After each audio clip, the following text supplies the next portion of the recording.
Welcome back, you night owls. Tonight we slip into a world where frost creeps over the grass like a ghostly tide, where your breath rises in little clouds that curl and vanish, and where sleep itself becomes a test of your wits and your will. You're not drifting into some hotel with climate control and plush bedding. No, you are settling into a native winter tent, the kind that stands against biting winds with nothing more than clever design, tough hides, and the sheer determination of human beings who refuse to be undone by the cold. The stars above are sharp as shards of glass, the moon silvery and pitiless, and the snow crunches like broken pottery under your boots. One wrong move and you're an icicle before morning. You probably won't survive this without a trick or two. So before you get comfortable, take a moment to like the video and subscribe, but only if you genuinely enjoy what I do here. And if you're listening from a snowy place, let me know where you are and what time it is, because right now it's the dead of winter here. Now, dim the lights, maybe turn on a fan for that soft background hum, and let's ease into tonight's journey together. The first sensation that hits you is the thin edge of the night air. It bites at your cheeks and stiffens your eyelashes as though the world itself wants to freeze you in place. You step inside the circular tent, its buffalo hide flaps pulled tightly against the swirling winds, and you notice how quickly the air changes. The outside is wild, merciless and shrill. Inside is subdued, muffled, though still crisp. There is a softness to the sounds now, as if the hide walls drink in the howling of the storm. The difference between death and survival can be a single step across that threshold. Your hands fumble at your sides, feeling for warmth in layers of leather, wool or fur. The ground beneath you is packed earth, already swept clear of snow and covered with mats of reeds and brush to keep the frost from creeping up into bones during the night. The fire has not yet been fed for the evening, so the tent is in that fragile state of transition. Warmth fading, chill creeping.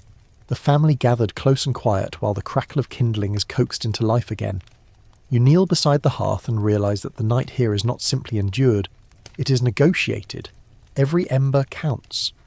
The mainstream fact most people recognise is that buffalo hides form the skin of the teepees in many plains cultures. Thick, durable and resistant to wind, these hides were sewn and stretched around long poles, angled so that even fierce gusts slid past rather than tearing them loose. The hides were heavy enough to block the worst of the cold, yet light could still flicker through when the fire burned bright inside. Without these ingenious layers, there would be no chance of rest at all. But there's an unusual little detail whispered in oral tradition.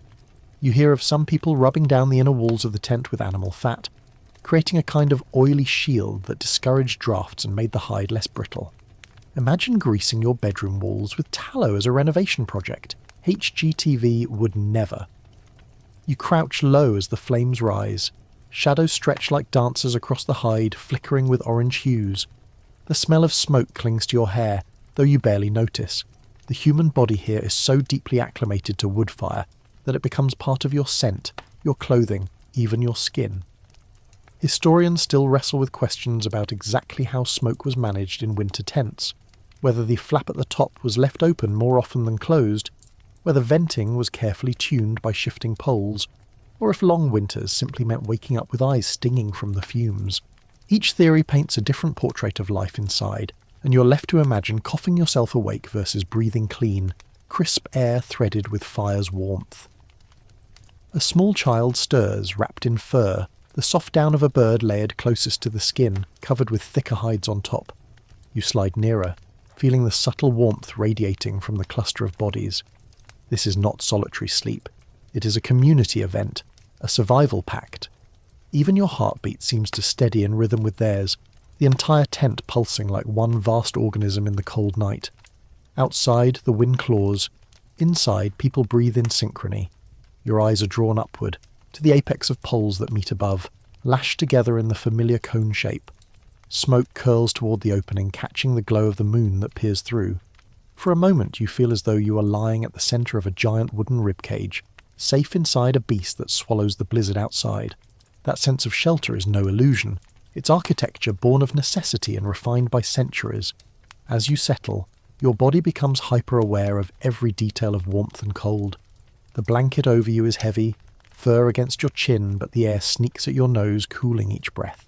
It's like sleeping with your head poking out of a too-short comforter, except in this case the consequence isn't just annoyance. It could be frostbite. You instinctively draw your knees toward your chest, curling into a ball. The position conserves heat, and you realise it's not just instinctual, it's ancient wisdom coded into every body that slept here before you. A few elders murmur stories in low voices, letting their words mingle with the fire's crackle. Their tones are steady, unhurried, meant to ease restless minds into the rhythm of the night. The stories themselves might be part myth, part history, part personal recollection, but they serve another purpose too. Talking through the night distracts from the creeping cold, helps children forget the sting in their toes, and reminds everyone that the night will pass. There's a joke slipped in here or there, perhaps about the stubborn dog that refuses to leave someone's bedding, or the hunter who snores loud enough to scare game for miles. You chuckle under your breath, because even now, a little laughter is a blanket all its own. But not every sound comforts. When the wind howls just right, it presses against the hide, making it ripple with deep groans like the belly of a beast. You can almost convince yourself the tent is alive, sighing in the cold. That's when imagination creeps in, whispering about spirits of the storm that pour at the walls trying to enter. You blink into the shadows and pull the blanket tighter. The rational part of your mind knows it's just physics and weather. But in the hush of midnight, wrapped in furs, every creak has a personality. The deeper the night goes, the more you realise that sleep here is layered with as much strategy as the bedding beneath you. The floor is insulated with dried grasses or pine boughs, flattened into mats. Above that, fur robes provide comfort.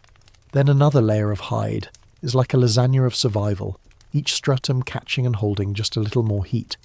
Without it, your body would leak warmth straight into the frozen ground, as if the earth itself were hungry for your heat. And you're not about to let it feast tonight. A whispered prayer hums in the background. Words that thank the fire, honour the bison, call for gentle dreams. You don't need to know the language to feel its rhythm. It's both lullaby and shield. Your shoulders loosen, the shiver in your spine quiets. In that vibration of sound and smoke, you realise the cold is not just an enemy to battle, but a teacher that insists you notice every element of survival. Fire, hide, breath, body, story, all linked, all necessary. You drift towards sleep as the fire ebbs, the embers glowing like tiny red eyes in the ash. The tent is darker now, quieter, yet your ears remain alert. You hear the faint whine of wind searching for a way in. You hear the subtle shift of someone adjusting their blankets. You hear your own breath, steady, fogging in the air above your face. The night is long, but the system holds. Walls thick, bodies close, spirits watchful. You may not wake refreshed like in some luxury spa, but you will wake alive. And here, that's the only standard that matters. The cold scratches at the door flap, but you are bundled deep in warmth, not just physical, but communal, ancestral, ingenious.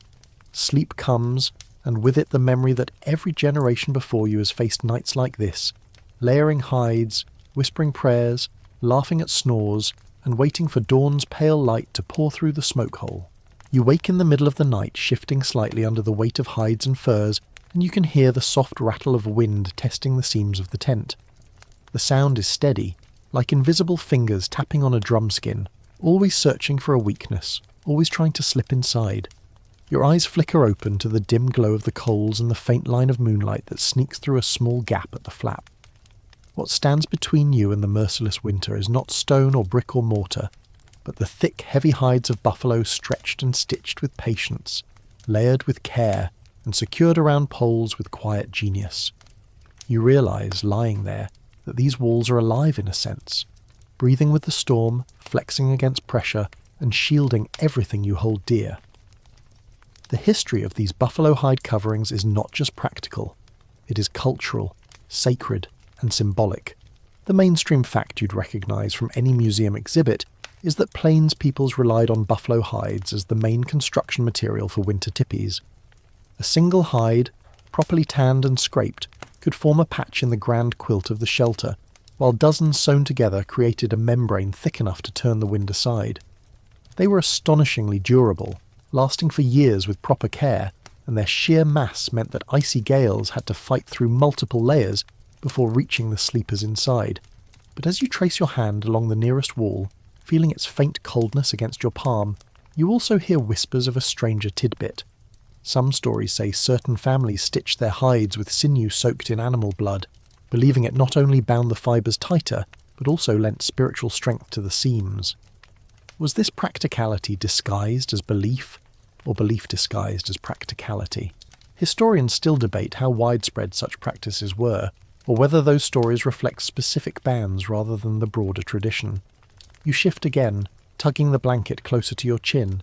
In the firelight, the walls glow faintly, as though the hides have soaked up a history of flames and can radiate it back when needed. Each mark on the surface tells a tale. A scar where a buffalo once fought wolves. A stretch mark from a great winter when food was scarce. A patch sown where wear tore through. It's like sleeping inside a living archive, surrounded not by anonymous materials but by the very animals that once thundered across the plains in vast herds. Tonight, their presence still shields you. The architecture is elegant in its simplicity. Tall poles lean inward, joined at the top like fingers clasping in prayer.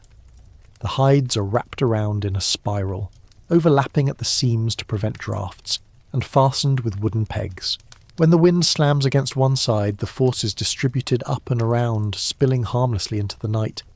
You can feel the tent flex and release, like a ship riding waves. If you were in a rigid house, the storm might rattle the shutters or splinter a board. But here, the walls bend, sigh, and endure. You smile faintly in the dark. Nature's engineering is often better than ours. A faint crack in the wall lets a line of cold air sneak through, brushing your cheek. You instinctively adjust your bedding, pulling fur tighter, and you remember how constant maintenance was part of life here. Families patched hides as regularly as you wash sheets. Women scraped and softened them, rubbed them with brains and fat to keep them supple and restitched where needed. It wasn't glamorous, but without that care the hides would stiffen, crack and fail.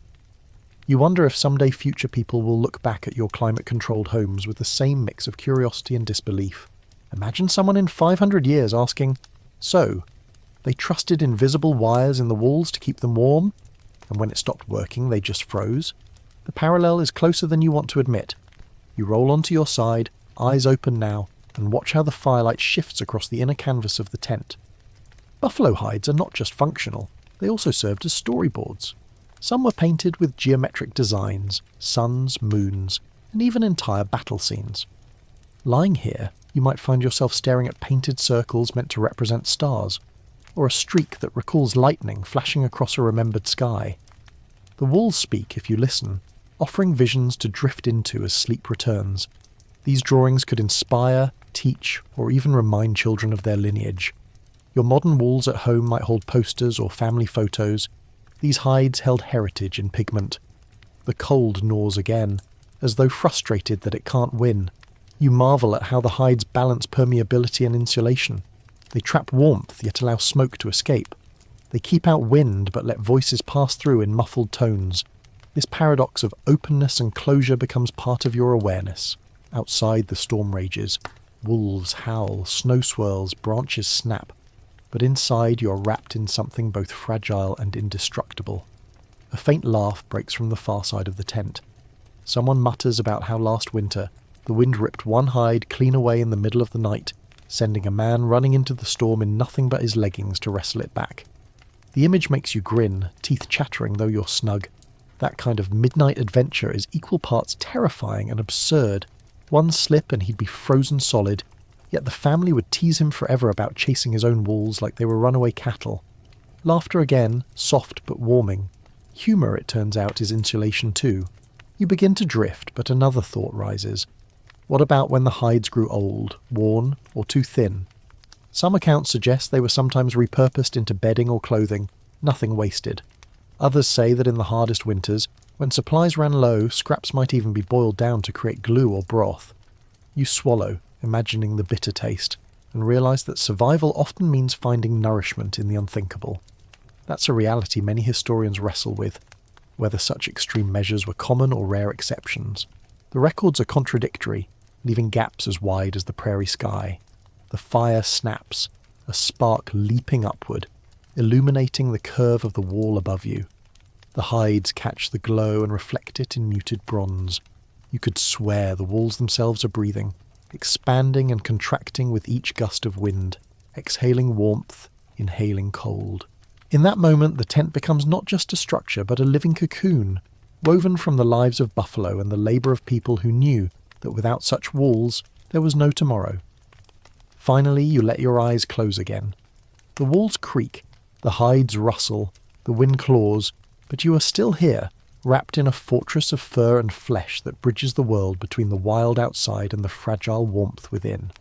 Sleep comes back, and you surrender to it, trusting those walls to hold one more night against winter's relentless siege.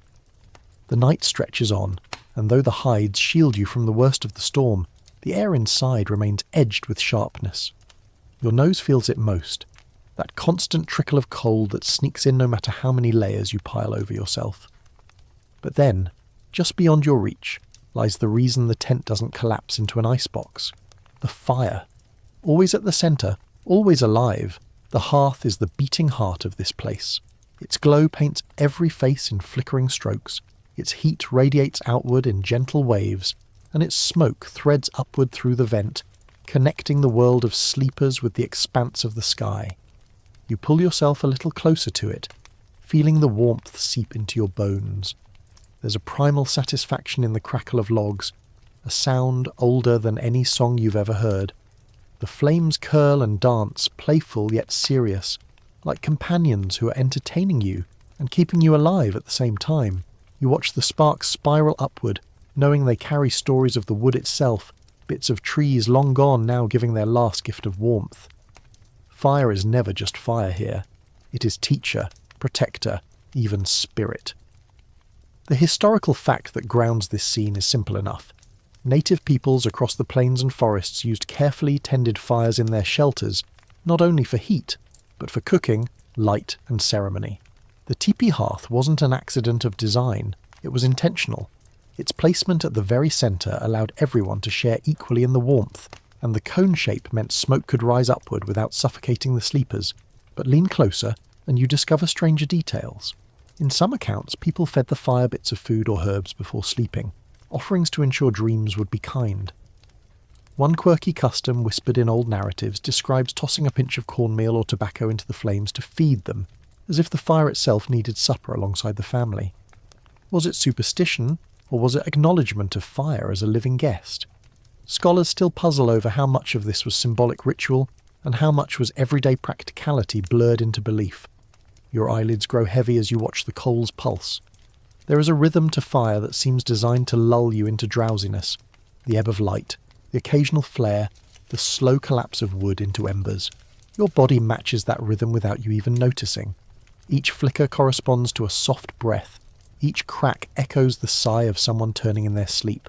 It's hypnotic, this shared heartbeat of flame and flesh. But fires at night weren't left to chance. You can imagine one person, often a child old enough to stay awake or an elder too restless to sleep, keeping a half-conscious watch. A hand would reach out now and then to nudge a log inward, to stir the ashes, to add kindling. Neglecting the fire was not just laziness, it could mean everyone waking in brittle cold. You remember once leaving your window open in winter and waking to see frost on your blanket edge. Multiply that by 10, and you get a glimpse of what a dead fire would mean here. Shivering bodies, aching joints, maybe even death before dawn. So, the fire was never allowed to vanish fully. Even at its lowest, some ember always glowed. The walls take on a soft orange as the flames grow, and suddenly the space feels bigger, warmer, alive. It's almost like a theatre, shadows performing a play you didn't audition for. One moment a coyote seems to dance on the hide, the next a bear looms, then dissolves. You blink, half in dream, half in wakefulness, and realise that firelight has always been humanity's first cinema. Long before streaming services, there were these living pictures cast on walls by flame. A low murmur rises from the other side of the fire, an elder speaking in hushed tones. The words are indistinct to you, but the cadence is clear. They are prayers, or maybe stories, meant to guide the night as much as the flame does. Fires were not just physical centres of the tent. They were also spiritual centres. Around them, ceremonies unfolded, songs lifted, and even dreams were interpreted. You feel your own heartbeat slow as though the warmth itself is sacred, not just convenient. Still, fire can be mischievous.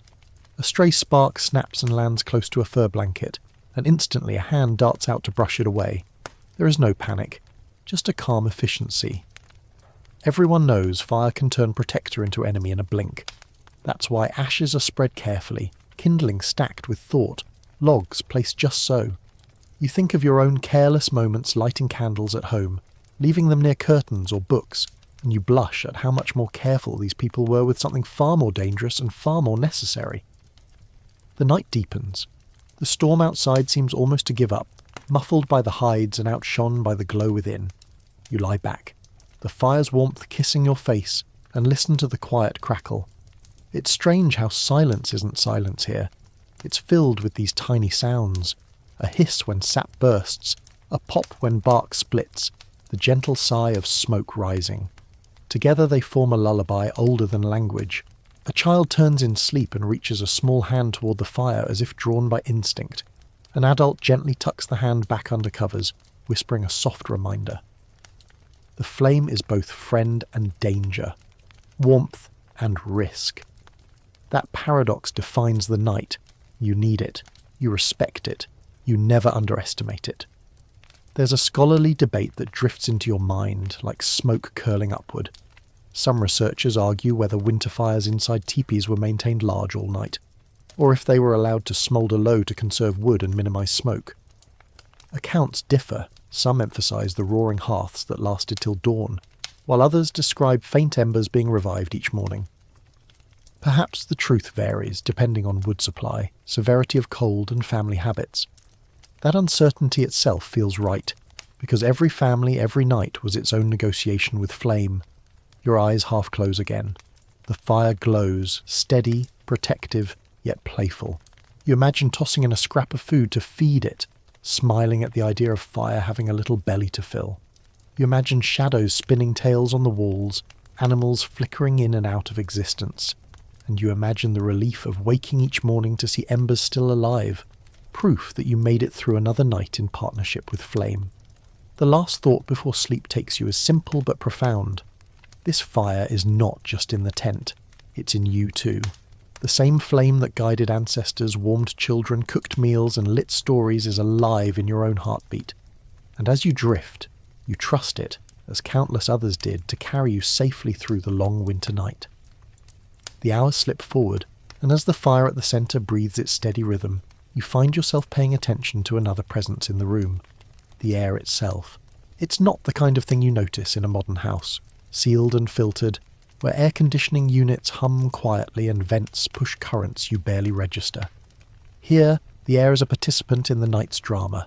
Every inhale and exhale mingles with the smoke drifting upward. Every breath you take carries not only oxygen but the flavour of burning wood, the sharpness of pine sap, the faint tang of hides warmed and seasoned by years of use. You're breathing the tent, breathing the fire, breathing the winter itself. Your eyes tilt upward to the dark cone where the poles meet. There, a carefully engineered opening stares back at the sky, the smoke hole. It's not a random tear or a careless gap. It's deliberate, maintained with just enough precision to draw the smoke out while keeping most of the warmth in. You watch the plume curl upward, swirling as though reluctant to leave, then vanish into the night. Outside, the stars sparkle with icy indifference. Inside, the hole connects your warm cocoon to that endless dome, reminding you that even survival requires openness. The mainstream fact you'd read in countless accounts is that the smoke hole was one of the most ingenious features of the tipi. Without it, the family inside would suffocate within hours, lungs burning, eyes streaming. With it, air circulates, fire thrives, and life continues. It's deceptively simple, a flap of hide, tied or untied, angled this way or that depending on the wind. But here's the peculiar detail that lingers in your mind. Some elders claimed the rising smoke carried prayers upward, as though the vent was not just functional, but spiritual. They'd speak softly into the flames, and the smoke would bear their words skyward, like messages folded into invisible envelopes. And historians still wrangle with the question of how consistently this symbolism was practiced. Was it universal among all tribes using teepees, or was it unique to certain bands or moments of ritual? The record isn't unanimous, leaving room for imagination as you watch the column of smoke vanish. Your body is grateful for that opening. Each breath you take now feels clean, lighter than it did when the fire first began to smoulder. Without proper venting, smoke accumulates, a heavy, suffocating blanket that settles on lungs and eyes. You remember the sting of campfire smoke when you sit too close in summer. Multiply that by 1,000 nights, and you get a taste of how vital the vent was. You blink a little as a stray wisp drifts down, stinging your eyes, and you mutter under your breath like countless others did. Smoke follows beauty, doesn't it? Maybe that's why it insists on hovering right where you are. The hole itself is not static. In the middle of winter nights, someone might rise to adjust the flaps, tying them against a sudden gust, or opening them wider when the air grows stifling. It's a quiet ballet of survival, a matter of angles and timing.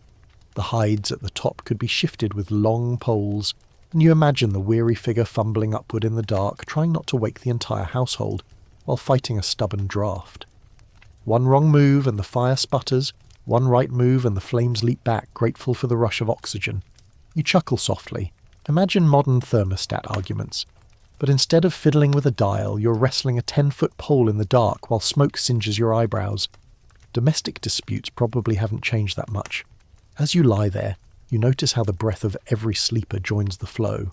Clouds of vapour rise from mouths and noses, merging with the smoke as if every exhale is contributing to the same offering.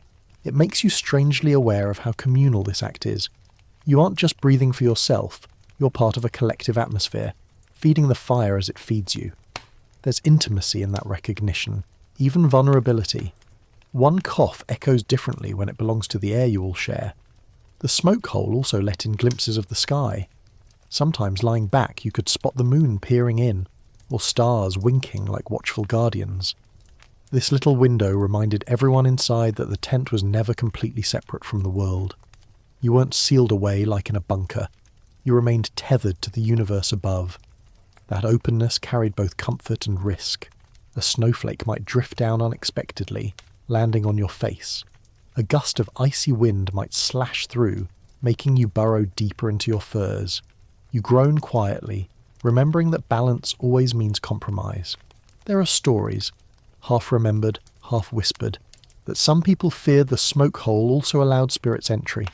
At night, when the wind moaned, a few believed it was not just weather but visitors brushing at the edge of the vent. To guard against that, charms might be hung nearby, or prayers spoken before sleep. Was it literal fear of intrusion, or metaphor for the openness of life itself? Scholars argue, as they always do, but lying here in the dark, you feel a shiver that no amount of blankets explains. Your lungs expand again, grateful for the flow. Imagine nights without such a vent. The choking heaviness, the way smoke blinds you and coats your throat until you can't even swallow. You can almost hear the coughing, the sputtering, the desperate fumbling for air. Instead, the hole's design solves it all with elegant simplicity. You exhale into the night, sending a bit of yourself upward into the stars. The fire snaps, releasing another plume that twirls like a dancer before slipping through the vent. The walls glow orange, then fade back into shadow. Breath by breath, smoke by smoke, the night continues. The air is not perfect. It stings. It cools. But it sustains. The hole above, humble yet brilliant, makes sure of it. Eventually you close your eyes again, comforted by the rhythm of rising smoke. Each exhale of the fire and each inhale of your lungs weave into the same cycle. The storm may rage outside, but inside, breath and flame collaborate, carried skyward through that small but vital opening. And you drift back into sleep, knowing the night holds you because the air itself has been given a way to flow. The fire hums low now, glowing embers instead of dancing flames, and though the smoke hole carries away the last tendrils, you can feel the room cooling again. Your nose tingles, your breath fogs in faint wisps, and suddenly you become very aware of the bedding beneath you. It is not just a place to sprawl out lazily like a mattress at home. It is a construction project, an invention, a layered puzzle designed to trick the cold into leaving you alone for a few hours. You shift slightly, pressing your hand down to feel the textures stacked beneath you. Mats, hides, fur, cloth. You're not just lying down, you're lying inside a careful blueprint of warmth.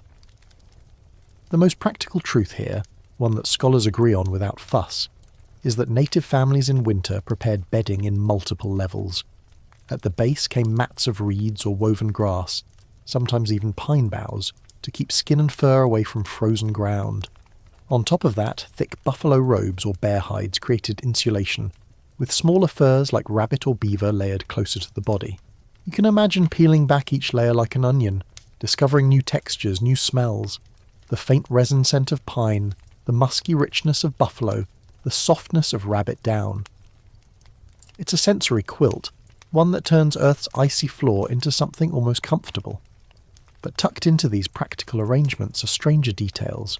Oral traditions sometimes mention people slipping heated stones, wrapped in cloth, under the bedding to radiate warmth through the night. Others recall using dried moss stuffed into sacks as makeshift pillows, not just for comfort but to absorb the dampness that otherwise clung to hides. And historians still tussle over just how common these additions were. Were heated stones a luxury reserved for nights when extra fuel could be spared, or were they a nightly ritual? Some accounts insist families went without them entirely, saving every ember for the fire itself.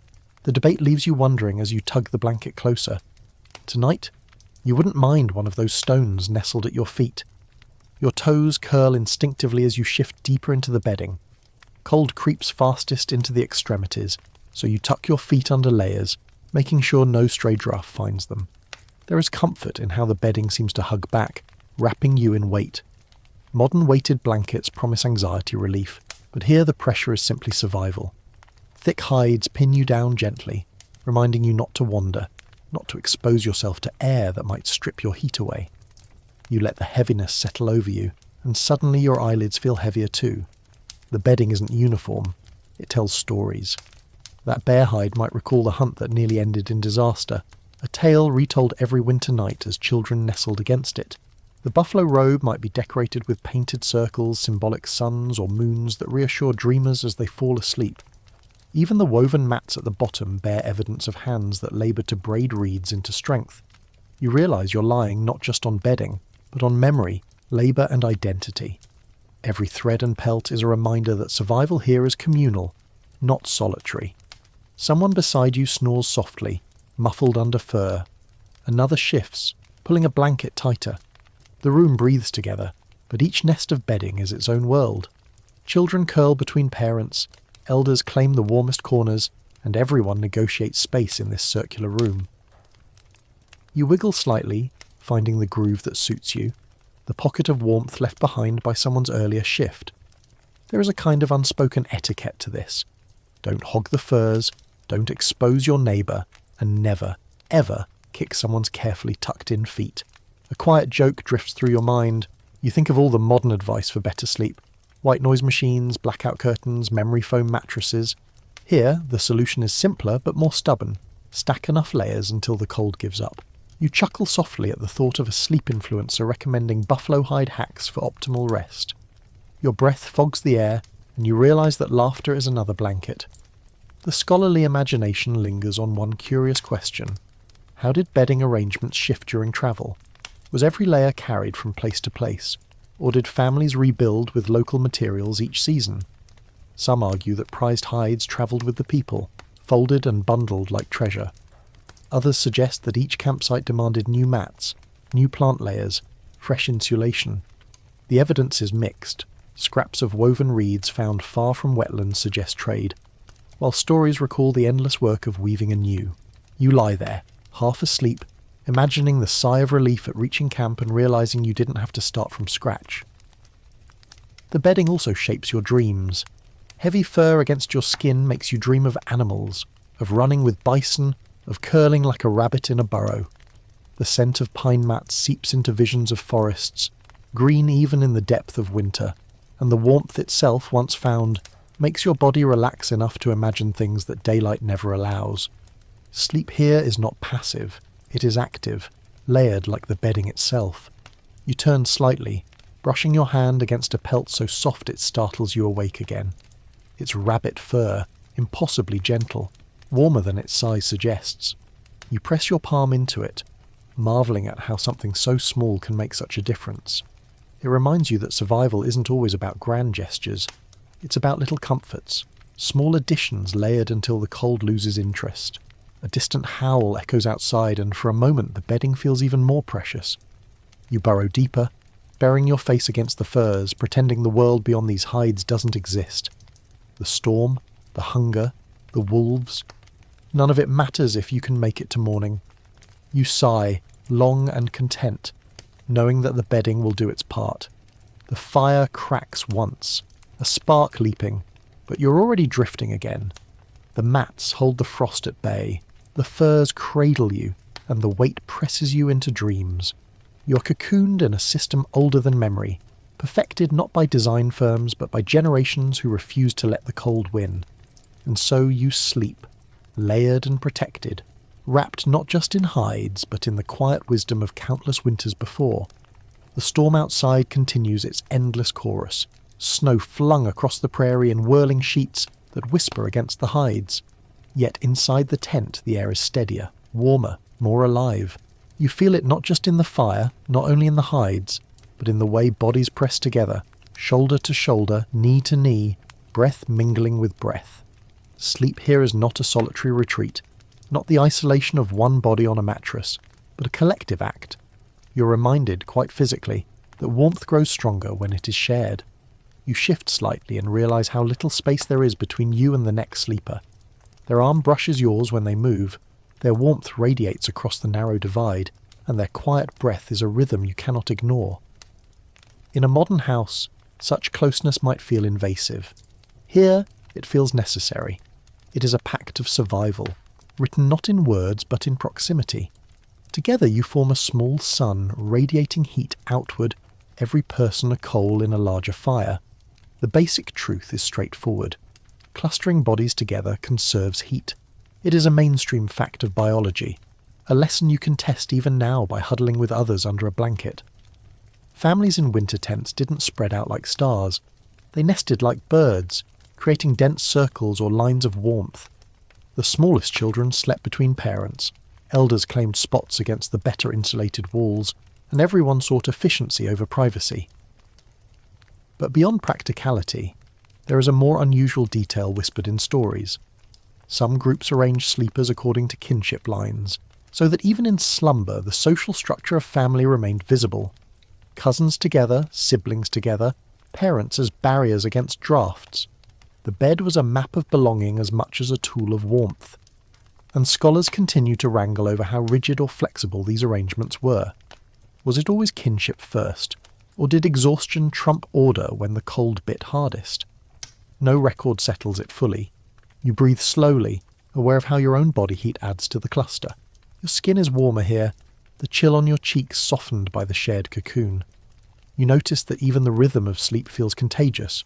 One person's sigh prompts another's, until soon the entire group exhales like a single organism. This synchronicity is comforting, a reassurance that you're never alone in the cold. You think of animals, wolves piled together in dens, geese pressing side by side against winter winds, even cattle bunching in circles against storms. Human beings are no different. The wisdom of clustering is instinctual, ancient and effective, and here in the tent it becomes something more, a woven fabric of intimacy and trust. To sleep pressed so close requires surrender, a letting go of personal space. You smile faintly, realizing that long before people invented alarm systems, this closeness was its own safety. Every stir, every cough, every whisper woke the group. You weren't just warm, you were protected. Yet closeness carries its quirks. Imagine the symphony of sounds, the father's booming snores, the child's soft whimpers, the grandmother's raspy wheeze. Add to that the occasional elbow in the ribs or the jolt of someone kicking in a dream. Laughter in the daylight surely followed, teasing each other about noisy nights. You grin, thinking that humanity has always wrestled with snoring. It's just easier to forgive when the alternative is freezing. You shift again and realize how the bedding itself is arranged for clustering. Buffalo robes are wide, draped across multiple bodies shared like enormous quilts. Smaller furs tuck into gaps, ensuring no one is left exposed. A hand reaches across you in sleep, tugging a blanket, and you instinctively tug back, amused by the midnight tug of war.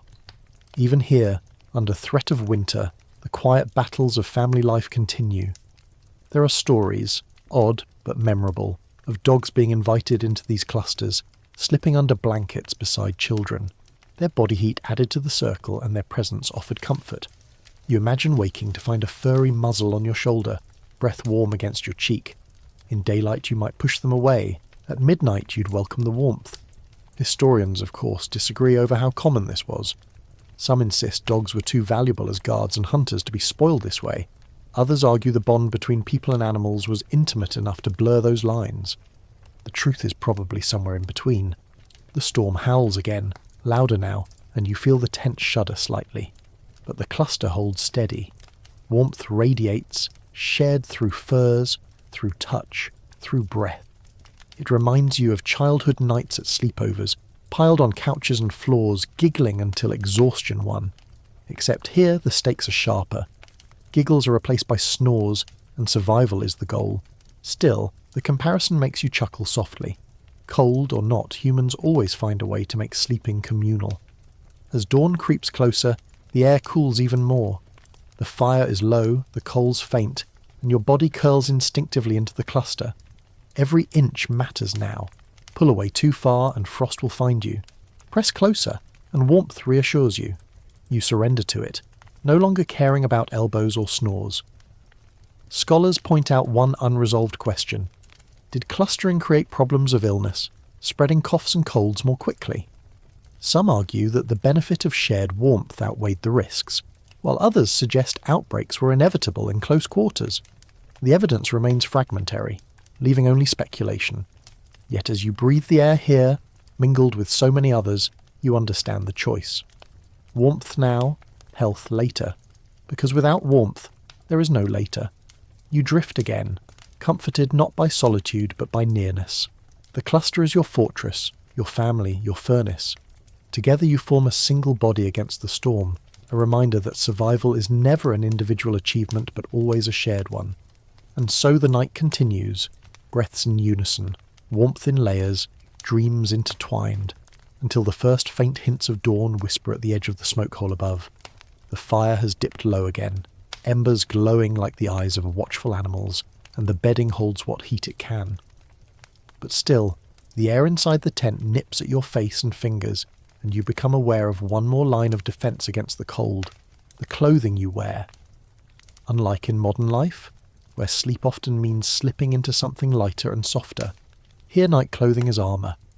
Every garment, every seam, every tie is part of a shield meant to keep you alive until dawn. You tug at the robe across your chest and feel how the layers cling to you. Leather leggings, moccasins, a tunic or shirt of soft hide, all are still in place. You haven't stripped down to relax. You've gone to bed still dressed, because warmth matters more than comfort in the modern sense. Mainstream accounts confirm this. People did not peel away layers before sleep, but instead kept on most of their garments, sometimes even wrapping belts or ties tighter to stop cold air from sneaking in. But there are quirks too. Some stories recall hunters keeping their bows or knives within their belts, even as they slept, clothing doubling as both insulation and quick-access storage. And scholars still wrestle with the question of how much was ritualized versus improvised. Was it always the norm to sleep fully dressed? Or did families reserve thicker layers only for the harshest nights? The written record is as patchy as a quilt.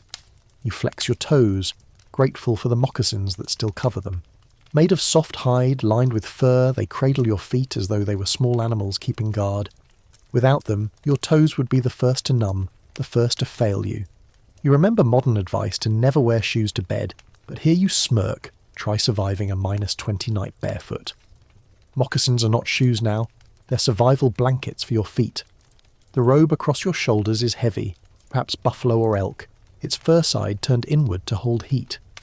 It smells faintly of smoke, of sweat, of the world outside. Yet it is comforting, like carrying the memory of hunts and labours into sleep. You shift it tighter, realising that clothing here is not about fashion or presentation, it is about continuity. What you wear in the day follows you into the night, as if acknowledging that the battle with the cold never ends. you think of the way clothing layers mirror the layers of bedding. First, a tunic close to the skin, soft and pliant. Then leggings or trousers, sometimes wrapped with strips of fur. Over these, heavier robes or cloaks fastened with ties or pins. At night, the same sequence remains, only tucked under hides instead of exposed to wind.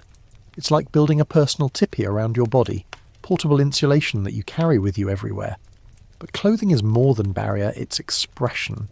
Some families decorated night robes with beads or quills, symbols of identity even when no one outside the tent would see them.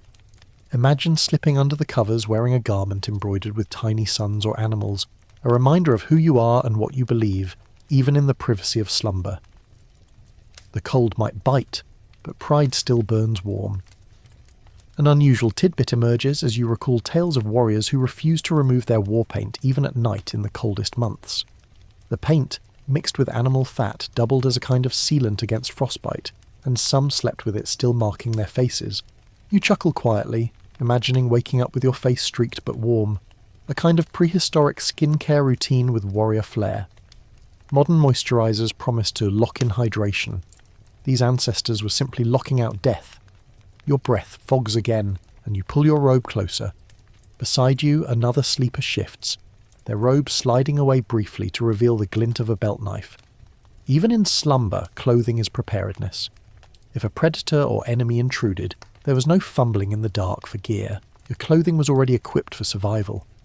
You consider how strange it is to imagine modern pyjamas with holsters or tool loops, but here it makes perfect sense.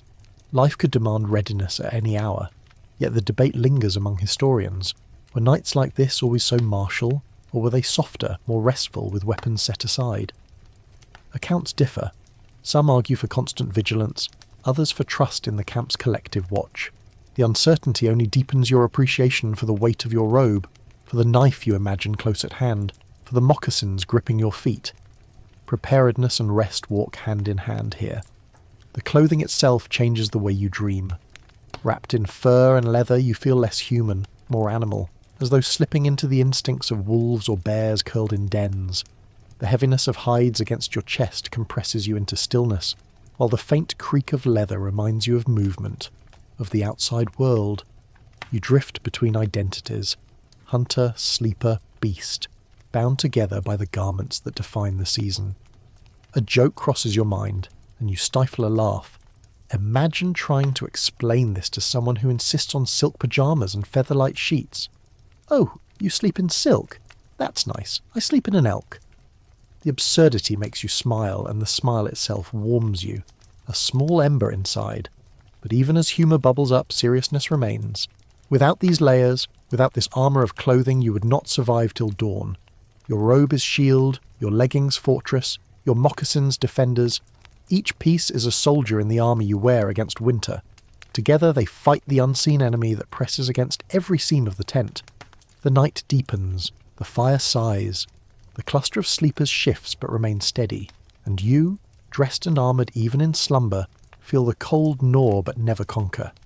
You surrender again to dreams, knowing your clothes will hold you, like loyal sentries, through whatever the darkness brings. The hours before dawn are always the most difficult. The fire has been coaxed along, but its strength wanes, and even with hides pulled tight and clothing wrapped around you, the cold seeps into any exposed skin. Your face feels it most, cheeks tight, lips cracking, nose raw from the icy air.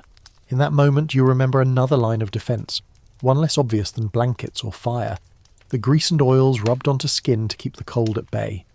It may sound strange to modern ears, but for countless generations, survival against winter winds meant more than clothing. It meant creating a barrier directly on the body. The mainstream fact is simple enough. Animal fats, from buffalo, bear, or even fish, were used regularly as skin protectants. They sealed in what little moisture the skin held, warded off frostbite, and softened hideous cracks that the cold would otherwise tear open. But then comes the unusual detail. Some stories suggest certain families mixed these fats with powdered herbs, or even ashes, to give them not just protective qualities, but symbolic or medicinal ones. Imagine smearing your cheeks with a mixture that smelled faintly of sage or spruce, turning every breath into a kind of forest-scented shield. and historians still go back and forth about just how universal this practice was. Did every winter sleeper glisten with fat before curling under furs, or was it reserved for hunters and travellers? The sources leave room for both certainty and doubt. You rub your cheek absent-mindedly, imagining the sensation. Greasy? Yes, but warm. The wind slipping past instead of biting in. Your lips might be smeared with a thin layer of tallow, your hands coated before sleep. The feeling is not one of vanity, it is of protection. Long before chapstick, lotion or SPF creams, these were the cosmetics of survival. And if you tilt your mind toward humour, you can't help but think of it as the original night cream. The marketing slogan writes itself, "Bare fat," because beauty sleep is nothing without survival sleep. The tent is darker now, but you can smell faint traces of grease in the air. The warmth of bodies stirs it, mingling with smoke and fur into a distinctive scent. To outsiders it might seem unpleasant, but to those who live within it, the smell signals safety. It signals that everyone inside has taken one more step to withstand the cold. You shift, feeling your lips tighten, and imagine reaching for a pouch of fat, rubbing it across them, the grease leaving a protective shine that catches firelight. There are even stories of grease being rubbed into hair before bed, not only to condition it, but to prevent icy brittleness. Picture waking in the morning to find your braids still pliant, not frozen stiff. It may not be the glamorous image of modern beauty care, but it's far more practical. Your hair is not decoration here, it is insulation, and grease ensures it remains functional. Some accounts describe how grease wasn't only rubbed onto human skin, but also onto certain hides to keep them supple and weather-resistant. In this way, skin care and tent care merged. What protected the body also protected the very walls that sheltered it. It becomes clear that the line between personal and environmental protection blurred. Everything was skin, whether your own or the tent's. Still, scholars remain divided about the extent of these practices. Did every family carry enough grease through the winter to smear daily, or was it a luxury applied only when frost threatened extremities? Some argue that food scarcity alone would have limited its use, reserving fats primarily for eating. Others insist that survival demanded sacrifice. Better to shine your skin than to starve, because without skin intact you couldn't hunt or travel. The debate lingers, and you lie there, considering the hard choices that families made in silence. A faint chuckle escapes you as you imagine yourself coated head to toe in fat, gleaming like a waxed statue under the firelight. The thought makes you absurdly warm, the humour itself acting like a kind of insulation. And maybe that was part of the wisdom too, making jokes, light-hearted or teasing, so that grease didn't feel like drudgery but like shared ritual. "Pass the bare butter," someone might have said, and laughter would have softened the hardship. You remember that even today, Arctic peoples use similar methods, whale or seal oil applied to skin as a natural guard against the elements. The continuity is humbling.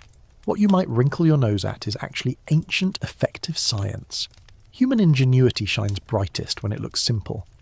The night presses harder, the air inside biting at the smallest exposed patch of wrist or cheek. You shift again, tucking deeper into furs, but you know the grease is what spares your skin from cracking open like brittle clay. You think of the smell, the shine, the texture, and the quiet confidence it must have given.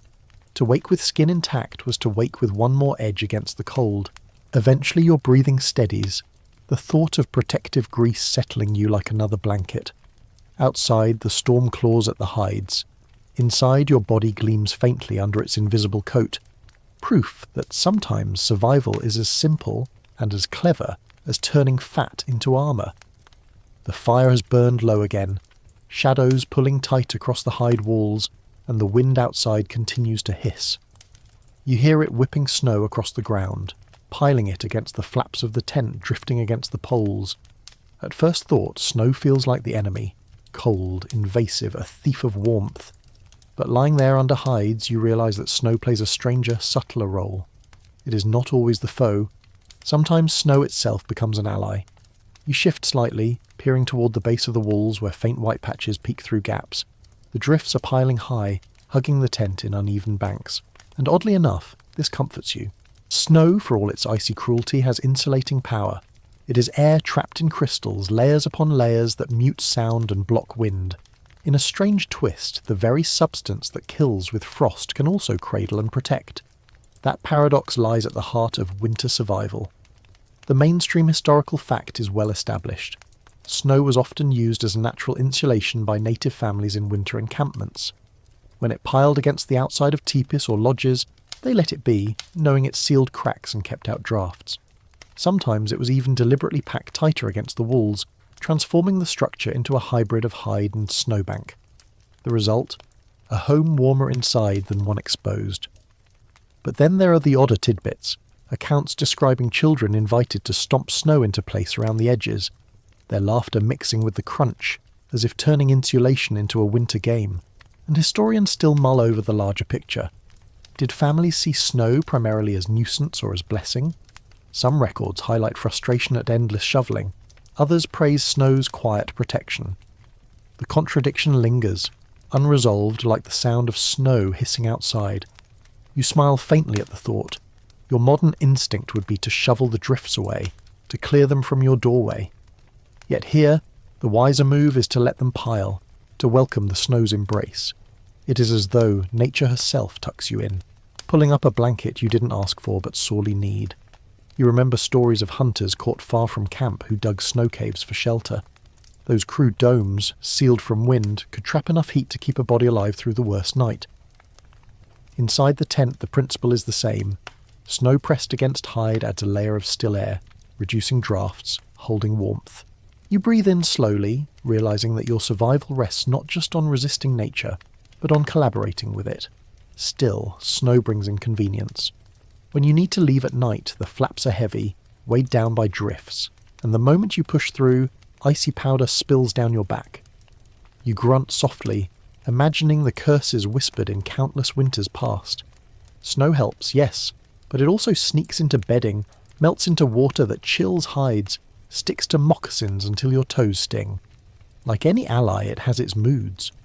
A soft laugh escapes you at the thought of snow as a mischievous friend, one who guards your walls but also dumps ice on your head when you least expect it. The humour warms you, even as the wind howls harder outside. The fire spits once and the shadows leap, reminding you that insulation is only half the battle.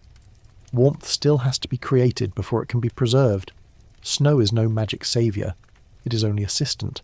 Yet the fact that a deadly element can turn protective if used wisely amazes you. Scholars sometimes debate whether snow around tents was ever deliberately sculpted into shapes. Low walls to break the wind, ridges to deflect drifts. Evidence is scant, stories scattered. Some insist families simply let the wind decide. Others believe deliberate snow work was as much a winter chore as tending the fire. The truth likely lies between, shaped by circumstance, weather, and need. You close your eyes, picturing small figures out in the night, stamping snow into neat ridges, laughing despite frozen fingers. The sound of the storm outside is oddly muffled now. The drifts have risen higher, sealing cracks, padding the walls. Inside, the air grows warmer by a degree, subtle but real. You breathe it in and realize you are wrapped not only in hides and furs but in snow's quiet hug. Eventually your eyelids droop again. Snow continues to pile, the storm continues to rage, but you are calmer now. The enemy has become the ally, the cold itself reshaped into a shield. And so you drift, comforted by the paradox that winter's fiercest weapon is also its softest protection, if only you know how to use it. The storm has quieted to a low moan, as though it has worn itself out in the long night. Inside the tent the fire whispers in its bed of embers, and bodies curl close under layers of hide and fur. You lie half awake, half dreaming, and what begins to rise around you is not only the crackle of wood or the sigh of wind, but voices. Soft, steady, deliberate. Sacred songs drift through the air like invisible threads, weaving calm into the space. You tilt your head slightly, catching the rhythm. A low hum, deep and even, pulses from an elder's chest. The sound vibrates in the air, brushing against the hides of the tent until the whole space feels like an instrument. Others join, some with higher voices, some with softer tones, creating a weave of melody that seems to rock the entire room. The fire catches at the same moment, flaring slightly, as if agreeing to the song's tempo. You breathe in, and your breath finds itself synchronized to the rhythm without effort. The mainstream historical fact is clear enough.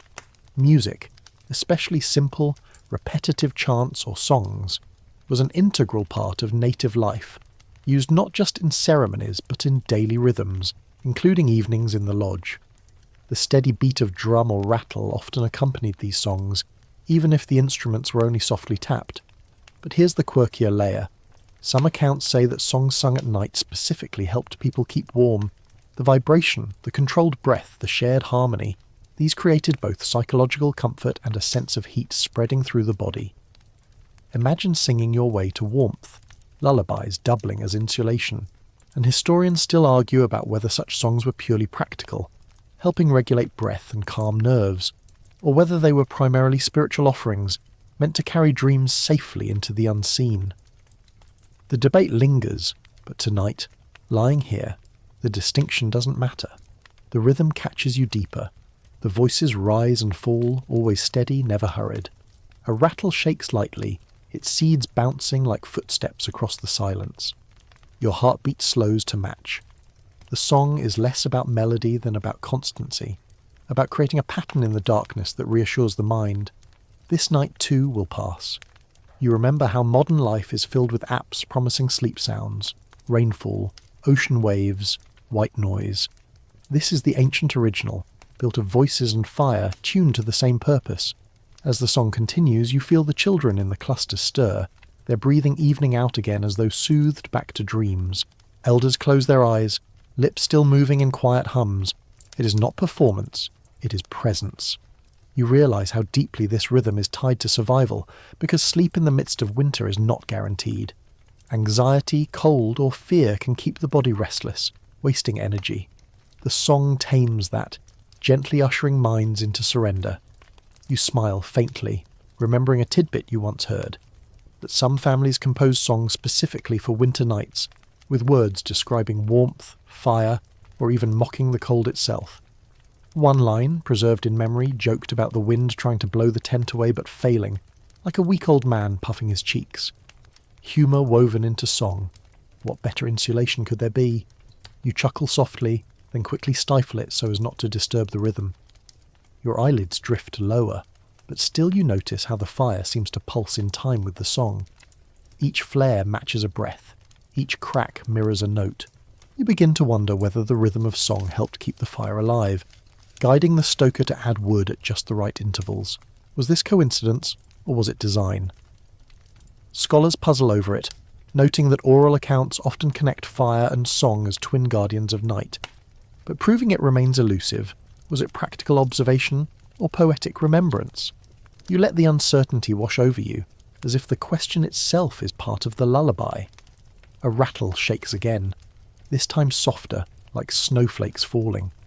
The voice is lower, thinning to a murmur, then to hums, then fading into silence.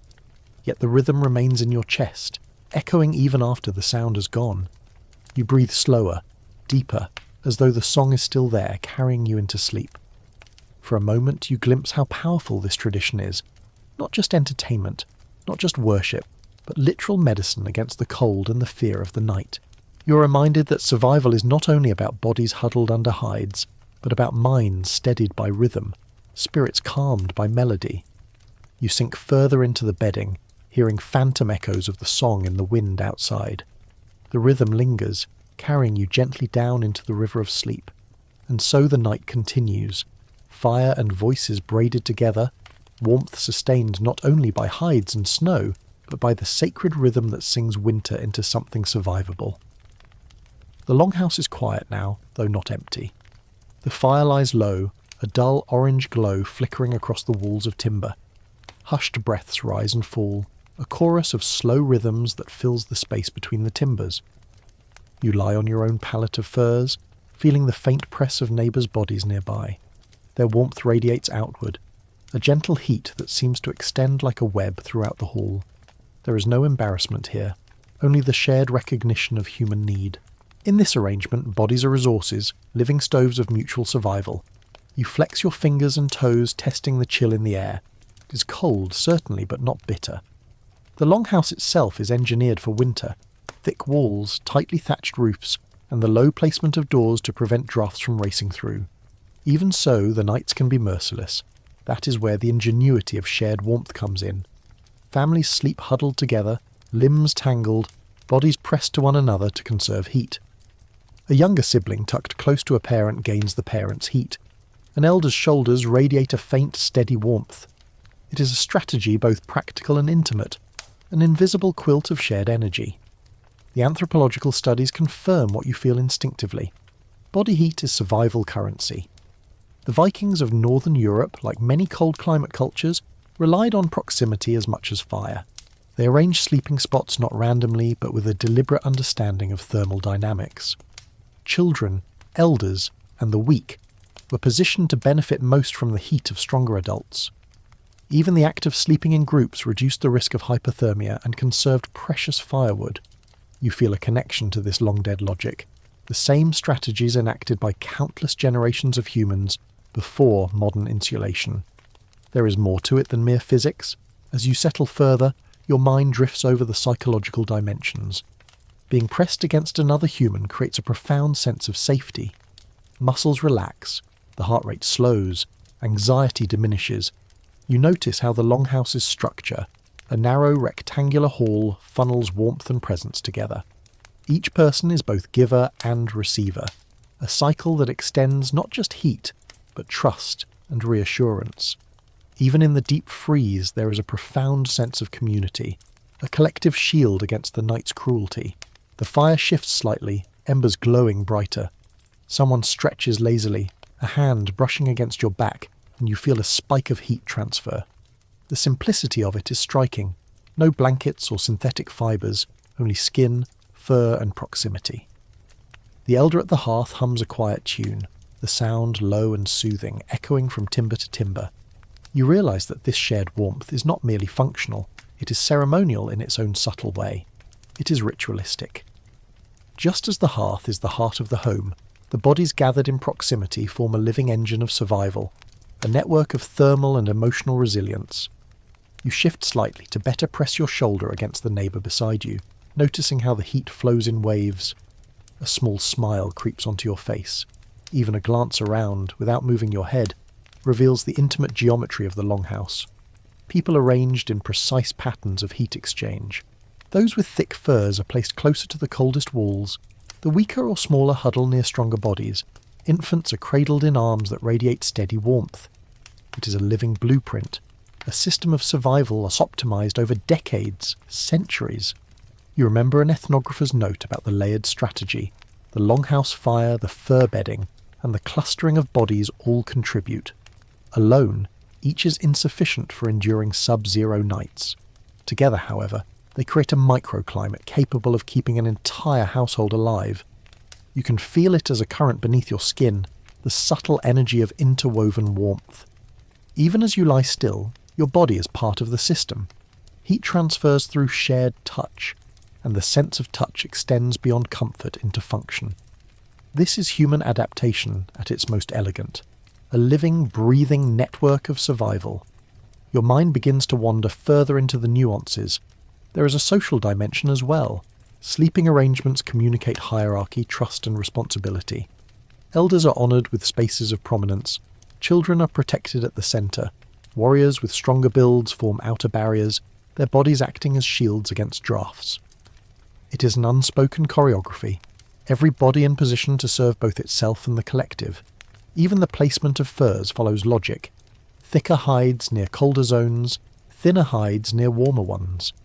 Every decision, though subtle, reflects a sophisticated understanding of physics, biology and community. As you adjust slightly, you notice the faint odour of fur, smoke and human presence, a combination that speaks of life and survival. In modern contexts, such smells might seem unpleasant, but here they are markers of safety, proof of vitality. You inhale slowly, letting it anchor you. Sleep here is not solitary, it is symbiotic. Each exhalation, each tiny shift, is shared energy. The longhouse itself seems to hum with it, a quiet acknowledgement that you are part of a living, breathing organism. Outside, wind skims the roof with a whistling cry, but inside, the rhythm of shared warmth holds steady. Limbs relax, shoulders sink, and eyelids grow heavier. Your body learns to trust not only the fire, but the presence of others. You feel your muscles surrendering their tension, melting into the bedding, pressing into the bodies around you. the concept of individual comfort fades. You're a node in a network, a single point in a lattice of heat, movement, and trust. You think of the role of rituals in reinforcing this network. Beyond fire and fur, there is preparation, communal meals before bed, shared chores to ensure the fire's consistency, songs to soothe nerves. Each act primes the longhouse for efficient shared warmth. By the time bodies settle, the environment is tuned precisely. The fire is stable, the furs arranged, the occupants ready to act as one thermal system. Survival is not accidental, it is choreographed. A sudden cough from across the room shifts you slightly, a reminder that the network is dynamic. Each body affects the others, and small movements ripple through the group. You sense the subtle pulse of shared rhythm, a knee brushed against a hip, an arm curling around a child, a small sigh released into the collective calm. It is intimate yet impersonal, functional yet tender. You recognise that this is a form of intimacy rarely spoken of in words, a deep, unself-conscious interdependence. You notice how the longhouse's architecture supports this. Low benches, central hearths, and the elongated shape maximise the effect of shared heat. Those at the edges receive slightly less warmth, compensated by denser clustering or thicker furs. Even the placement of doorways and window slits minimises heat loss. Every structural decision, every body's position, works together. In this geometry, survival is both practical and poetic. Your thoughts drift to the historical evidence of this practice. Archaeologists find traces of wear in central areas of longhouses, fur remnants indicating the clustering of bodies in specific arrangements. Hearths are found slightly off-centre, designed to optimise heat distribution. Evidence from northern Scandinavia confirms that these strategies were not occasional improvisations, they were standard practice. You feel connected across time to the countless individuals who lay in similar positions, pressing into one another for warmth, safety, and the quiet reassurance of proximity. You close your eyes fully, letting gravity and the weight of others anchor you. The rhythm of breath, the heat of bodies, and the faint pulse of the embers create a cocoon of life. Your mind drifts toward dreams, but not the restless, chaotic kind. These are dreams of continuity, of survival, of belonging. The longhouse itself seems to hold you in a steady embrace, its timbers resonating with centuries of practice and instinct. You understand finally that warmth here is more than thermal. It is social, psychological, and spiritual. It is a shared language spoken without words, a silent agreement between bodies to sustain one another. You're no longer simply an individual lying on furs, you're a participant in an elaborate living system, a node in a network designed for endurance. The night stretches out, indifferent outside, but inside the longhouse hums with the quiet, steady miracle of shared survival. Even as sleep carries you away, you remain aware of the invisible bonds. Every breath, every small movement contributes to the equilibrium. You feel it in your chest, in the subtle warmth of your neighbour, in the steady pulse of firelight. You are both giving and receiving, a participant in a timeless dance. This is the art of shared warmth, a human invention as sophisticated as any architectural marvel, as vital as any weapon or tool, as intimate as any secret whispered in the night. And in this realization, you drift fully into sleep, carried by heat, trust, and the enduring wisdom of generations. The longhouse has settled into a rhythm that only comes after the sun has disappeared behind the horizon. The fire's glow flickers weakly, casting long, moving shadows along the walls, and the smell of smouldering wood mingles with the faint tang of sweat and fur. Despite the warmth you feel from your fellow occupants, there is a palpable tension beneath the surface, a quiet awareness that night is never fully safe. Predators lurk beyond the walls, and even within the village, danger may arrive unannounced. Your body, though warm and comforted, is attuned to the need for vigilance, for the longhouse is not merely a sleeping hall, but a fortress of survival. You notice how the Vikings organised themselves into overlapping layers of security. Some adults are designated watchers, their eyes occasionally flicking toward the door or the dark corners where shadows gather. They may not speak, but the subtle tension in their shoulders and the way they shift on their furs signals their readiness. Sleep in this environment is not a surrender to unconsciousness. but a delicate balance between rest and alertness. Even children, though unaware, are swept into this matrix of vigilance, their proximity to adults providing an indirect layer of protection. The role of the watch is as psychological as it is practical. Those stationed at the hearth or near entrances are tasked with detecting intrusion, whether by animal or human. They maintain a heightened awareness even while appearing at ease, their senses tuned to the subtle noises of creaking wood, shifting furs and the wind's moan against the walls. You, lying among the bodies of your family or neighbours, sense the invisible net of security they provide. You are able to relax more deeply precisely because others remain alert, a living security system coordinated through instinct and experience rather than technology. The longhouse's architecture reinforces this vigilance. Its narrow shape funnels any approaching threat toward the centre of the hall, where warriors or adults can respond quickly. Doorways are minimal and placed strategically to avoid unnecessary exposure, while the central hearth serves both as warmth and illumination. Shadows cast by the fire's glow become both deterrent and signal, revealing movement at a distance. Every structural choice, from bench placement to wall thickness, serves dual purposes, comfort and defence. Your mind begins to catalogue the mechanisms of alertness. The watchers rotate, ensuring that no one person remains fully alert for the entire night, which would lead to exhaustion.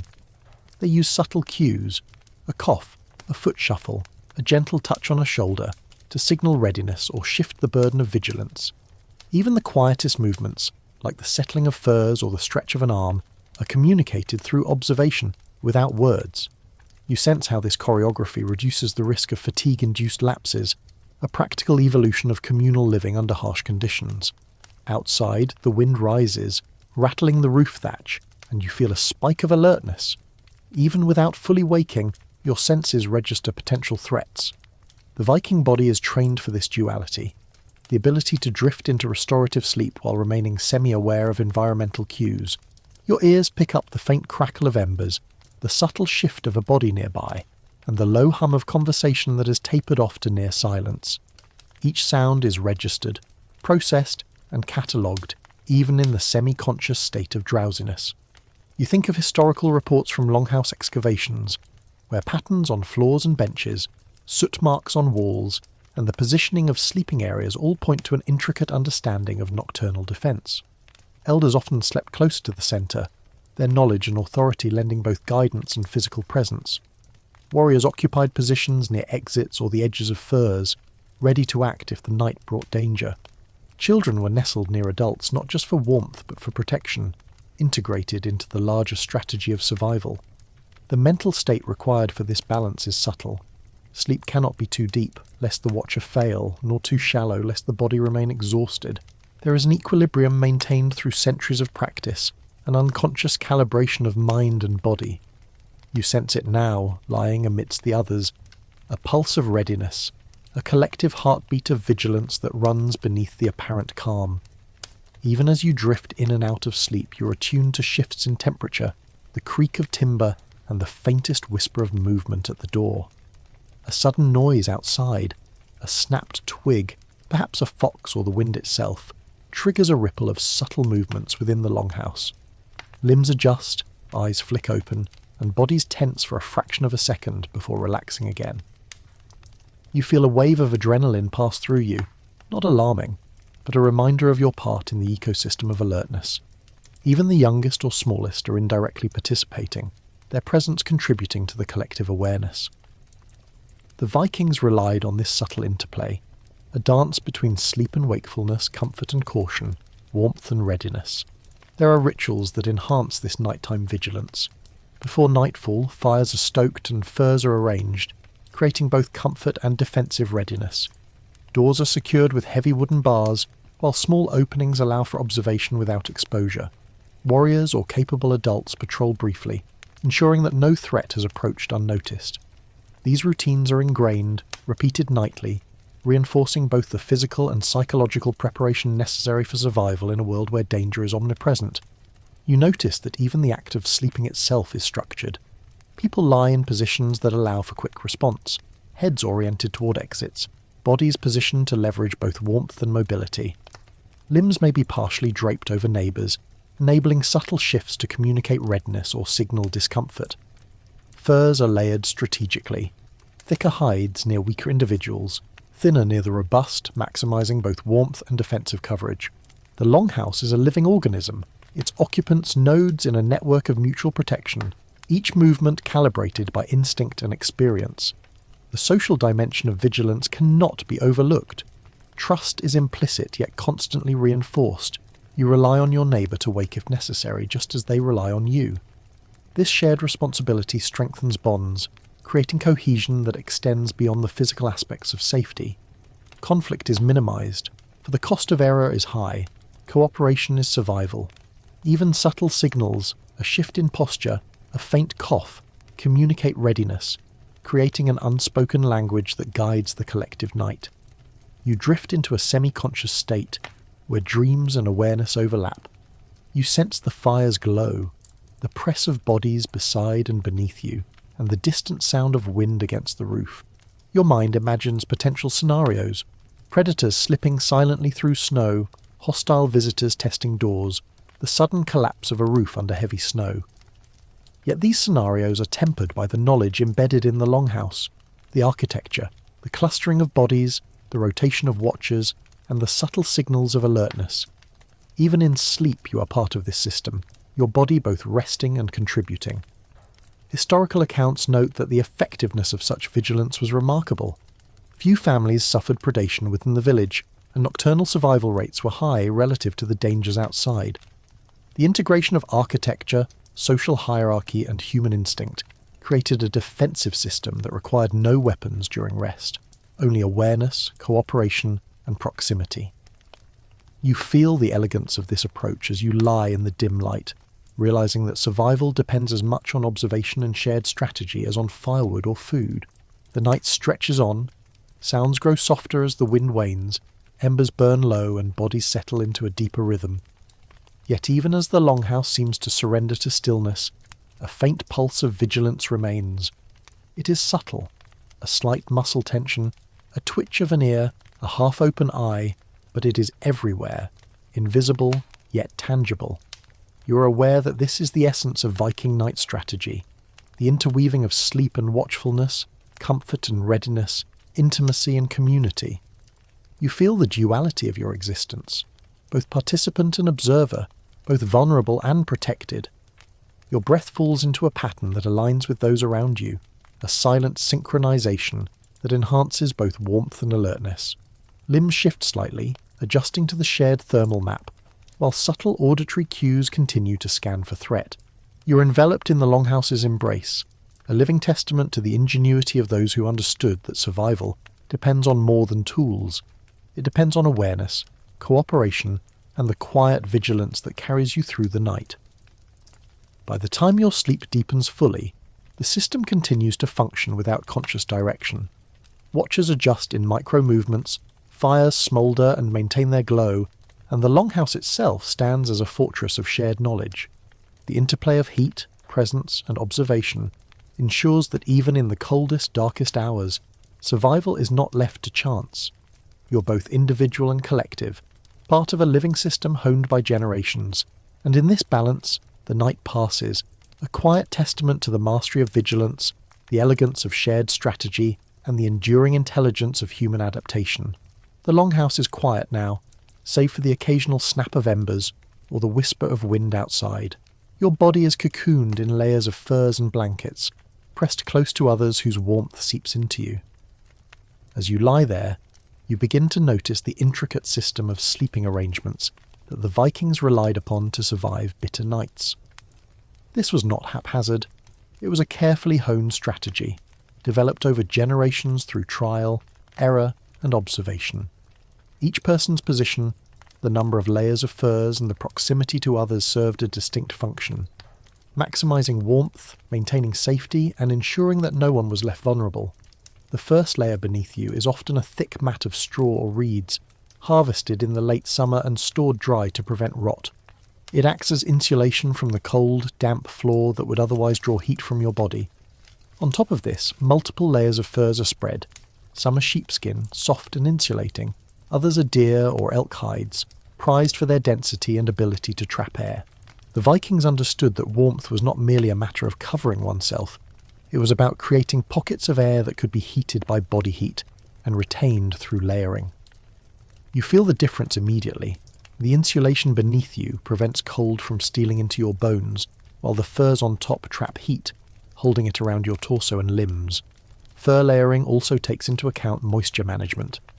Vikings were aware that sweat or condensation could compromise warmth, so breathable layers were placed next to the skin. A softer, drier fur might touch the body, while thicker, heavier furs go on top. You notice that your own layering has been arranged this way. The inner fur clings to your skin, absorbing minor moisture without feeling wet, while the outer furs form a dense barrier that resists drafts. The longhouse itself, with its packed earth floor and timber walls, provides a secondary layer of protection, but nothing replaces the ingenuity of strategic layering. Proximity to others is another key factor in these arrangements. Families and close-knit groups cluster together, their bodies pressed against each other to share heat. Even strangers or less closely related villagers are positioned to contribute to the collective thermal map. You feel the weight and warmth of people surrounding you, a living network that amplifies the efficiency of your own insulation. A child's small body is nestled between adults, benefiting from multiple layers of heat without needing additional furs, while an elder may be surrounded by younger, warmer bodies, their own reduced metabolism supplemented by the proximity of others. The Vikings also considered rotational positions, especially for larger households. Those sleeping near the central hearth may have slightly less insulation on the lower layers, relying on ambient warmth, while those further from the fire require thicker, denser furs. You feel the gradient as you shift slightly. One side of your body receives residual heat from the hearth, while the other side is pressed against a neighbour, combining fire warmth with shared body heat. This dynamic system ensures that no one freezes while simultaneously avoiding overheating, which could sap energy and disturb sleep cycles. Blankets and additional coverings were often repurposed furs or woven textiles, sometimes layered for additional protection. You notice the tactile differences. The inner layer soft and pliable, moulding to the body, the outer layer stiffer, resisting wind drafts that seep through the longhouse doors or cracks in the walls. Vikings were meticulous in their use of materials, understanding the value of both texture and density in combating cold. The placement of each layer was deliberate. Thinner furs under vulnerable points like knees and elbows, thicker hides covering the core, and lighter layers over extremities, allowing flexibility and movement. Temperature regulation extends beyond the individual. You notice how the group collectively forms a thermal map of the longhouse. Those more sensitive to cold are positioned close to the fire or nestled against the warmest bodies. Those more resilient occupy outer edges where the risk of drafts is greater. The flow of heat becomes a living network, constantly adjusting as bodies shift in sleep, as embers flare and dim, and as the night's cold waxes and wanes. You feel your own body temperature rising and falling in harmony with this rhythm, an unconscious dance of thermal adaptation. Even the shape and arrangement of furs matter. Larger hides are often folded to create supportive surfaces, like improvised pillows, or layered to pad bony areas from cold surfaces. You notice that your head rests on a softer pile of furs, elevating it slightly and preventing heat loss through the scalp. Feet and hands, often the first to suffer in cold, are tucked under additional layers or pressed against a neighbour, leveraging shared warmth to stave off frostbite. The Vikings understood that extremities were critical. A frozen finger or toe could compromise mobility, hunting ability, or survival. The longhouse's communal nature also influences these arrangements. Sleep is not merely personal, it is social and strategic. You lie shoulder to shoulder with neighbours, each body providing warmth and security. Shifts in posture are subtle, communicated through light pressure or adjustment rather than words. You sense that even small movements are noted by others, an arm stretching slightly, a leg curling closer, as the community continuously negotiates comfort and efficiency. It is a system of silent communication, where each participant's adjustments affect the thermal map and, by extension, the well-being of all. Seasonal adaptations also shape sleeping arrangements. In the heart of winter, layers become thicker and people cluster more tightly. Furs previously reserved for bedding might be draped across doorways or along walls to reduce drafts. You feel the difference. The longhouse is warmer and more insulated than on mild nights. the walls lined with additional hides, and people press closer together for maximum efficiency. In spring or autumn, layers are adjusted, lighter furs are employed, and distances between sleepers increase slightly, allowing for comfort without excessive heat accumulation. The placement of the hearth is central to this arrangement. You feel its warmth radiating outward, diminishing with distance but still influencing the thermal gradient. Those near the fire might need fewer layers, while those at the periphery rely on clustering with neighbours. Furs are strategically arranged to create channels of heat, maximising coverage and minimising cold spots. You notice the subtle ways in which bodies are oriented, facing toward the fire or slightly angled to capture reflected warmth from the walls. It is not random, it is a carefully calibrated system, a testament to centuries of accumulated experience. Another layer of strategy involves rotation during the night. Those who are heavier sleepers or less vigilant may be positioned centrally, insulated by those lighter sleepers who remain semi-alert, while those with stronger survival instincts take positions near exits or walls. You feel the rhythm of these rotations subtly in your own movements as sleep shifts between deeper and lighter stages. Even without conscious thought, the group adjusts. Bodies turn, limbs reposition, furs are shifted to maintain coverage, and the longhouse functions as a self-regulating thermal ecosystem. The tactile experience reinforces security. You feel the weight of furs pressing lightly against your body, the gentle warmth radiating from neighbours, the subtle vibrations of movement in the hall as others adjust. These sensations are both comforting and practical, reinforcing the boundaries of your space while integrating you into a larger system of protection. Touch itself becomes a medium of communication, conveying presence, alertness, and stability. You sense how each body contributes to the shared warmth, the unconscious choreography of survival manifesting in every shift. Ventilation is another consideration. The longhouse must retain heat without suffocating occupants. Small gaps at the roofline allow smoke and stale air to escape, while the denser lower layers of the building trap warmth near the sleeping areas. You feel the balance between fresh air and retained heat, a subtle but vital factor in maintaining health through the long winter.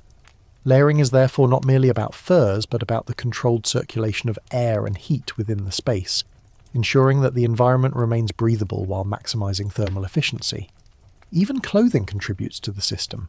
Layers of wool, linen and animal skins complement furs, creating microclimates around each body. You notice how your woolen undergarments wick away moisture from your skin while trapping air close to your torso. The outer layers, heavier and denser, shield against drafts and retain heat. Together with furs and proximity to others, clothing becomes an integral part of the sleeping arrangement, an additional layer of survival intelligence woven into daily life.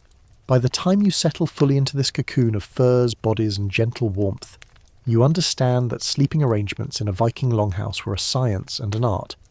It was a system designed to harness the collective heat, protect vulnerable extremities, and integrate vigilance and safety into the very act of rest. Every layer, every position, and every subtle shift contributed to survival, allowing humans to endure long, harsh nights in a cold and unpredictable world. You feel the security, the warmth, and the rhythm of centuries-old knowledge, and as sleep finally deepens, you become part of this intricate ecosystem, resting not just as an individual, but as an integral node in a living network of survival. The fire is the heart of the longhouse, both a physical and psychological anchor in the darkness. You lie close to it, sensing the gentle heat radiating outward, warming your skin and seeping through the layers of furs and blankets that envelop your body. But warmth is not simply a matter of proximity. It is the result of careful management, a system that balances fuel, flame and smoke to maintain life during long, freezing nights. Vikings were masters of this balance, understanding that a hearth that burned too fiercely could sap warmth, waste fuel, or overwhelm occupants with smoke, while a fire too small would leave the periphery of the longhouse in chilling darkness. The fire itself is an intricate construct. Logs are stacked to optimize airflow, with larger pieces at the base and smaller kindling atop. You notice the distinct crackle and pop as sap pockets ignite, the sharp sparks dancing upward before being caught by the draft of the longhouse chimney. These sounds are more than ambience. They are indicators of the fire's health. A subtle hiss, a faint smoke swirl, the colour of the flames, all communicate information to the vigilant occupants, who adjust fuel placement to maintain an even burn. Each ember is precious. It represents not just light, but life, signalling that warmth will persist through the long hours until dawn. Heat management requires strategic placement of sleepers as well. You are aware that those nearest the hearth enjoy a gentle, constant warmth, while those further away rely on both shared body heat and the careful reflection of the fire's energy from walls, stones, or other surfaces. The Vikings used the longhouse architecture to their advantage, arranging walls and partitions to direct heat along the sleeping platforms. Sometimes additional stones or clay structures are placed near the fire to absorb and radiate warmth slowly through the night. You feel the gradient of temperature around you, slightly warmer on the side facing the hearth, slightly cooler where the longhouse's timber walls rise. This subtle variation ensures no one overheats, even while wrapped in layers of furs, and encourages natural circulation of bodies as people adjust positions during sleep. Fire maintenance is often a communal responsibility, especially in households with many members. A designated individual or rotating pair tends the embers, ensuring that the blaze does not die prematurely. You notice the occasional movement as someone adds a small log or rearranges embers to maintain an even glow. These adjustments are done silently, without disturbing others, relying on years of experience and a keen sense of timing. Even the smallest intervention can have profound consequences. Adding fuel too quickly might create smoke that drifts across sleeping bodies, while failing to replenish embers could allow the periphery of the longhouse to chill to dangerous levels. The Vikings also developed a system of fire layering, much like their approach to bedding. The main hearth burns in the centre, providing light and heat, but smaller secondary fires or glowing coals may be arranged along sleeping areas. These peripheral heat sources are often embers carefully transferred from the main fire into small contained pits, ensuring that distant sleepers remain warm without constant supervision. You feel the residual heat of one such pit beneath your feet, subtle but effective, preventing cold from seeping through the floor and ensuring a steady, comforting warmth throughout the night. Smoke management is equally vital. The longhouse's high ceilings and roof vents allow smoke to escape, while retaining warmth near sleeping bodies. You notice the faint wisps rising above the central hearth, drifting toward the roofline before exiting through small gaps in the timber structure. Vikings were acutely aware of the dangers of smoke inhalation, yet they balanced ventilation against the need for warmth. The result is an environment that is never stifling but consistently temperate, where smoke is a gentle presence rather than a hazard. Nighttime adjustments are subtle but continuous. As the air cools, small logs or branches are added to maintain consistent heat. You sense the flicker of the flames casting long shadows on walls, a visual rhythm that marks the passage of hours. Occasionally, someone will reposition an ember or adjust a log stack, the crackling sound a signal of life and vigilance. Even as you drift into deeper sleep, these small interventions maintain the longhouse's equilibrium, ensuring that no one suffers from cold or smoke inhalation. The relationship between the hearth and the sleeping arrangements is deeply intertwined. Those near the fire might require fewer furs, while those at the outer edges rely more heavily on layering and proximity to others. You notice how bodies naturally align to maximize heat efficiency. Legs tucked closer to neighbors, heads slightly elevated toward the fire, arms positioned to share warmth without smothering. It is an unconscious choreography, a dance of survival that has been refined over generations. Every shift of a log, every adjustment of a fur contributes to the longhouse's thermal ecosystem, maintaining comfort and safety throughout the night. Fuel selection is critical. You can sense the aromatic mix of pine, birch and oak, each type contributing a different burning property. Pine ignites quickly, providing immediate heat but burns fast, requiring constant replenishment. Birch produces a steady flame with minimal smoke, ideal for prolonged warmth, while oak burns slowly and evenly, forming durable embers that radiate heat long after the flame diminishes. The Vikings' intimate knowledge of these properties allows them to layer fuel strategically, combining rapid ignition with long-term warmth. You notice the subtle scent changes as different woods interact, the air a living index of fire management expertise. The placement of fire tools and accessories also contributes to nocturnal warmth. Metal pokers, tongs and shovels lie within reach, ready to manipulate embers or move logs without leaving the sleeping area. Even small adjustments in the hearth, such as tilting a log to catch airflow, or shifting embers toward colder sleepers, are performed efficiently and quietly, minimizing disturbance. You can feel the subtle warmth patterns shifting as these interventions occur, a dynamic and responsive system that keeps the longhouse evenly heated through the night. Vikings also relied on thermal storage through stones and clay. Large rocks placed near the fire absorb heat and radiate it slowly, maintaining a gentle warmth even as the flame wanes. You feel the residual heat beneath the floorboards and around wall structures, a subtle but consistent temperature that protects sleepers at the periphery. This principle extends beyond mere comfort. It prevents frost from forming near vulnerable entrances, supports the maintenance of food stored nearby, and contributes to overall health by keeping occupants above critical cold thresholds. In addition to the physical warmth, the fire provides psychological reassurance. Its glow and sound create a sense of security, a signal that the longhouse is inhabited, protected, and alive. You notice the calming effect. Even as the cold presses against the exterior walls, the hearth's warmth reassures the mind, reducing anxiety and allowing deeper, more restorative sleep. Vikings understood that survival depended not only on the body, but also on maintaining mental resilience during harsh winters, and fire management was central to both. Strategically, the fire also influences nocturnal vigilance. Those near the hearth often take semi-alert positions, ready to respond to any disturbance, be it a sudden storm, the sound of predators outside, or an internal conflict. You sense the subtle energy in their bodies, poised and responsive despite apparent slumber.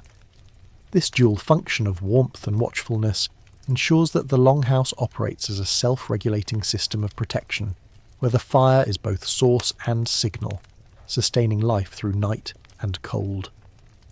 Finally, fire management is a living tradition, passed down through observation and practice. You notice younger members of the household learning through imitation, adding logs carefully, noting the rise and fall of smoke, adjusting embers without disturbing sleepers. Even as you drift between consciousness and sleep, the longhouse functions as a school, a laboratory, and a sanctuary. Every flicker, every crackle, and every ember reflects centuries of accumulated wisdom, a testament to the ingenuity and resilience of the Vikings in mastering nocturnal warmth and survival. As the night deepens, you feel the rhythm of the hearth intertwine with your breathing, the steady warmth a protective cocoon against the harsh wind and frost outside. Sleep comes more profoundly, not only because of the physical heat, but because of the trust embedded in the system. The fire will not die, the furs will insulate, the bodies around you will share warmth, and the longhouse, alive with knowledge and vigilance, will carry you safely through the cold hours until dawn. Sleep in a Viking longhouse is never a singular, uniform experience. It is the culmination of architectural foresight, material science, and learned bodily rhythms. At the core of nocturnal survival lies the bedding system, a carefully orchestrated assembly of furs, straw, reeds, and wooden platforms designed to maximize insulation against the pervasive cold of northern winters. You observe how the Vikings approached this task with methodical precision, understanding that the cold penetrates not just through the air, but through floors, walls, and even the sleeping body itself. Each element, each layer, is chosen and positioned to create a thermal hierarchy that sustains warmth throughout the night. The foundation of the bedding system is the platform itself. Raised slightly above the ground, these wooden structures serve multiple purposes. By elevating sleepers, they limit conductive heat loss into the frozen earth below, a simple but effective method to prevent nocturnal hypothermia. You notice the timber is carefully planned, relatively smooth to avoid splinters, but robust enough to bear the weight of multiple bodies and bedding layers. The height is optimized, high enough to reduce cold seepage, low enough to allow the heat from the hearth and nearby bodies to circulate upward, warming the entire platform. The placement of these platforms within the longhouse is strategic, with the closest ones near the fire reserved for the most vulnerable, children, elders, and those recovering from illness, while more peripheral platforms balance insulation with social hierarchy. Atop these platforms lie the first layer of bedding, straw or dried reeds. The Vikings harvested these materials from nearby wetlands and fields, allowing them to air dry thoroughly to prevent dampness, which could be fatal in freezing conditions. You can almost smell the faint earthy aroma of this foundational layer as you press your hand into it. The straw functions as a compressible barrier, trapping air within its fibres. a natural insulator that prevents conductive heat loss from the body into the wooden platform. It is loosely packed to maintain this airy structure, yet dense enough to provide a comfortable surface. This duality of softness and insulation exemplifies the Vikings' nuanced understanding of material science in an era without synthetic textiles. Above the straw lies the second layer, animal furs. You see the variety at play: sheep, goat, reindeer, and even bear in some regions, each selected for specific thermal properties. Sheep's wool is soft and resilient, providing both comfort and warmth. Reindeer hides are dense and resistant to moisture, ideal for damp conditions or snowy winters. Bear furs, though rarer, offer unmatched insulation and durability. These furs are often arranged with the hair side facing upward, creating a soft, breathable surface that also resists heat loss through convection. Some furs are layered in alternating thicknesses, a technique that traps additional air between layers, producing a kind of primitive yet remarkably effective insulation mattress. You notice how the furs are not randomly arranged, but tailored to the size, weight, and vulnerability of the sleeper. Heavier individuals may have thicker furs beneath them, lighter sleepers may benefit from extra top layers for added warmth. Insulation is further enhanced by the use of blankets and additional hides draped over the sleeper. These upper layers serve multiple purposes. They trap the body's own heat, forming a microclimate around the torso and extremities. They provide an additional barrier against drafts, which are inevitable even in well-constructed longhouses. You observe the technique of layering: thin furs closest to the skin, heavier hides above, sometimes interspersed with woolen cloth, to regulate warmth and prevent overheating. Each layer is adjustable, allowing the sleeper to adapt to changing temperatures as the night progresses. The Vikings understood that warmth is dynamic, it cannot be static, and the bedding system reflects this adaptability. Body positioning on these layered beds is another critical factor. You sense how sleepers align themselves to maximize heat retention. Curled positions reduce surface area exposed to the cold. Arms and legs are drawn close to the torso, minimizing heat loss. Heads are often nestled into small furs or even the crook of another person's arm. These postures, combined with the insulation of the layered bedding, create a highly efficient system for conserving energy and maintaining core body temperature. You also notice communal patterns. Families or household groups cluster together, their bodies forming an interconnected network of warmth. This practice not only provides physical heat, but also psychological reassurance, a sense of safety that allows for deeper and more restorative sleep. The Vikings further enhanced their bedding through material selection and treatment. Hides were often tanned and cured to increase their durability and resistance to moisture. Woolen blankets might be woven with denser threads to improve insulation, and furs could be layered with smaller pelts to fill gaps and prevent heat pockets from escaping. Even small details, folding the edges of furs under the body, tucking blankets snugly around the shoulders, contribute to a comprehensive strategy for nocturnal survival. You realize that this is not simply bedding, it is a sophisticated thermal system, developed through generations of trial, observation, and refinement. Sleeping arrangements also consider hierarchy and function within the household. The chief or head of the longhouse may have a slightly elevated bed or additional furs, symbolizing status while also reflecting the practical need to maintain vigilance and warmth. Slaves, laborers, or seasonal workers might occupy more peripheral platforms, relying more heavily on communal heat and layered bedding. These arrangements are flexible, adapting to the number of occupants, seasonal conditions, and available resources. You note that the system balances both social structure and practical survival, integrating cultural norms with material ingenuity. Moisture control is another critical aspect. Damp bedding can lead to rapid heat loss and even hypothermia. You notice the careful selection and preparation of materials to prevent moisture accumulation. Straw is dried thoroughly, furs are kept off wet floors, and the longhouse floor itself may be slightly raised or lined with additional insulating materials. In some cases, a small layer of birch bark or moss is added beneath the straw to absorb residual dampness and prevent cold conduction.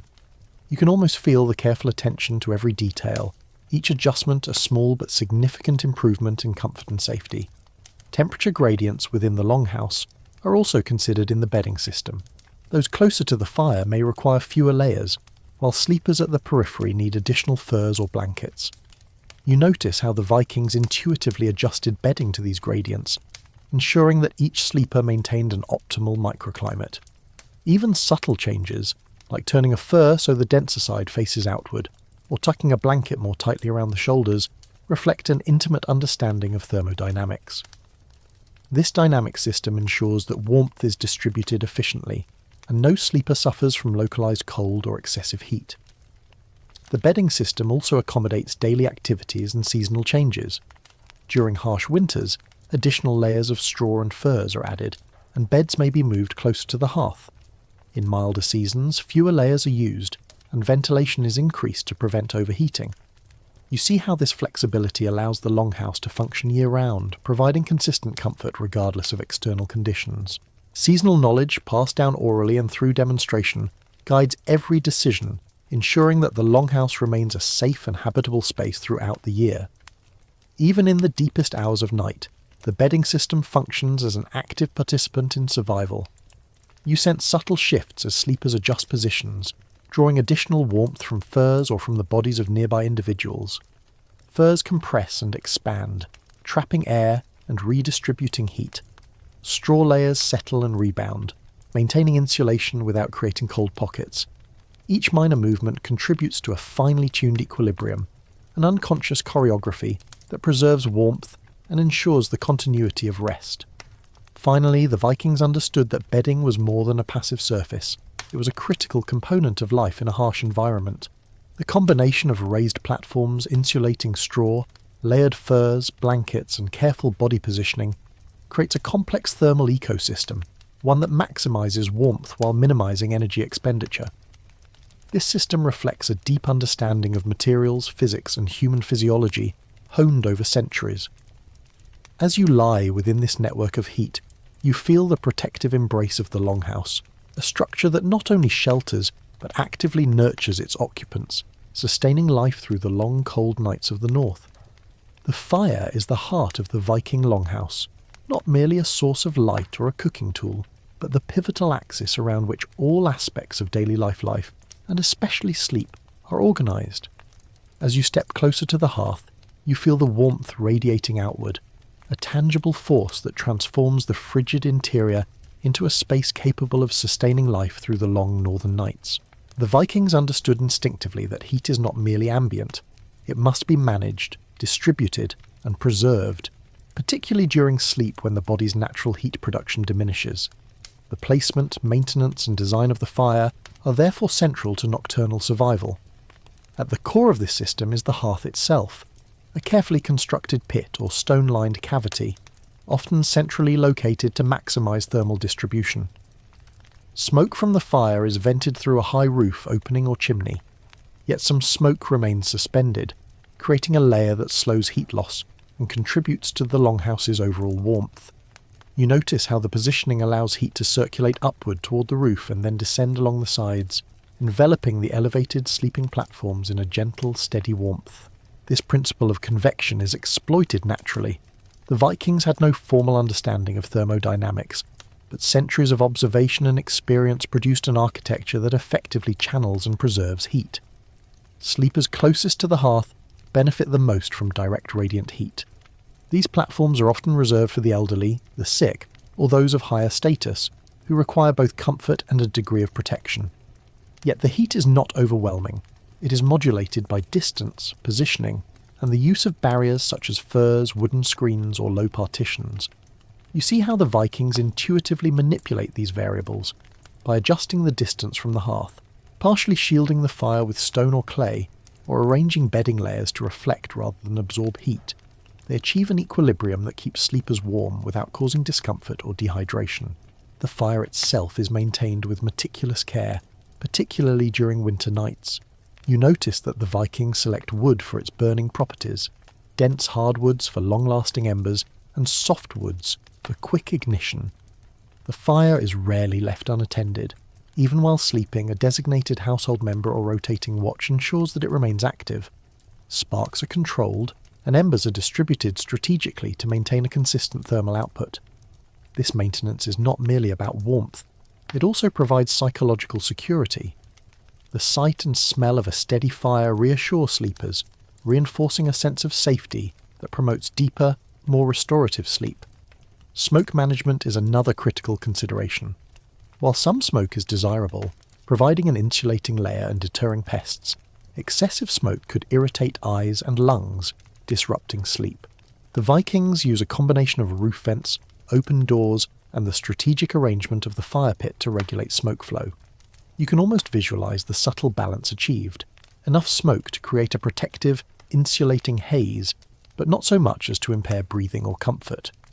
This delicate modulation reflects a sophisticated understanding of environmental control within the longhouse, long before formal engineering principles were codified.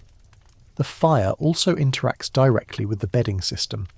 Platforms closer to the hearth are generally less layered, requiring fewer furs and straw, whereas those farther away compensate with additional insulation.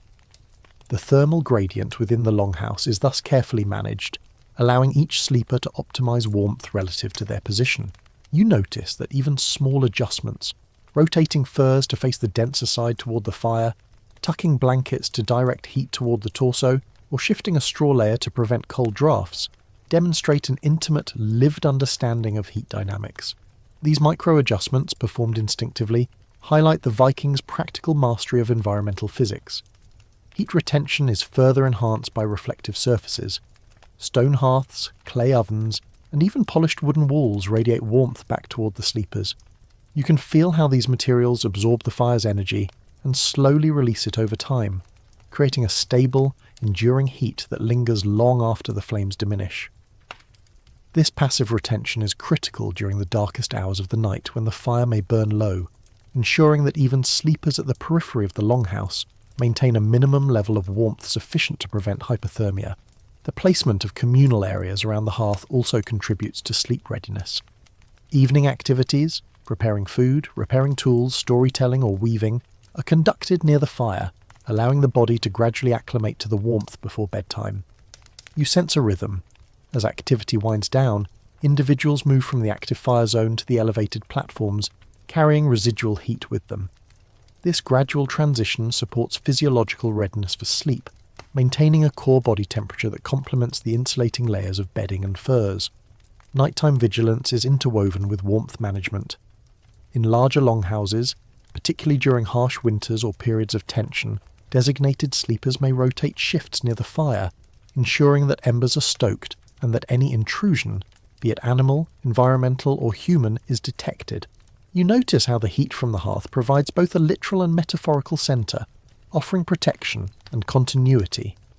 Even the act of tending the fire becomes a part of the nocturnal ecosystem, sustaining both warmth and social cohesion. The interaction between fire and body positioning is subtle but crucial. Sleepers orient themselves to capture radiant heat on exposed areas, faces, hands and feet, while minimizing heat loss through strategic curling or layering. You can see how proximity to the hearth influences posture. Those further away may huddle more tightly, their bodies forming compact thermal clusters, while those nearest can afford slightly looser positions, relying on the fire's steady radiation. This adaptive behaviour reflects a deep understanding of energy conservation and microclimate management, honed through generations of observation and necessity. Firelight also plays a psychological role in promoting sleep. The flickering glow and ambient warmth create a sense of safety, subtly reducing stress and fear of the night.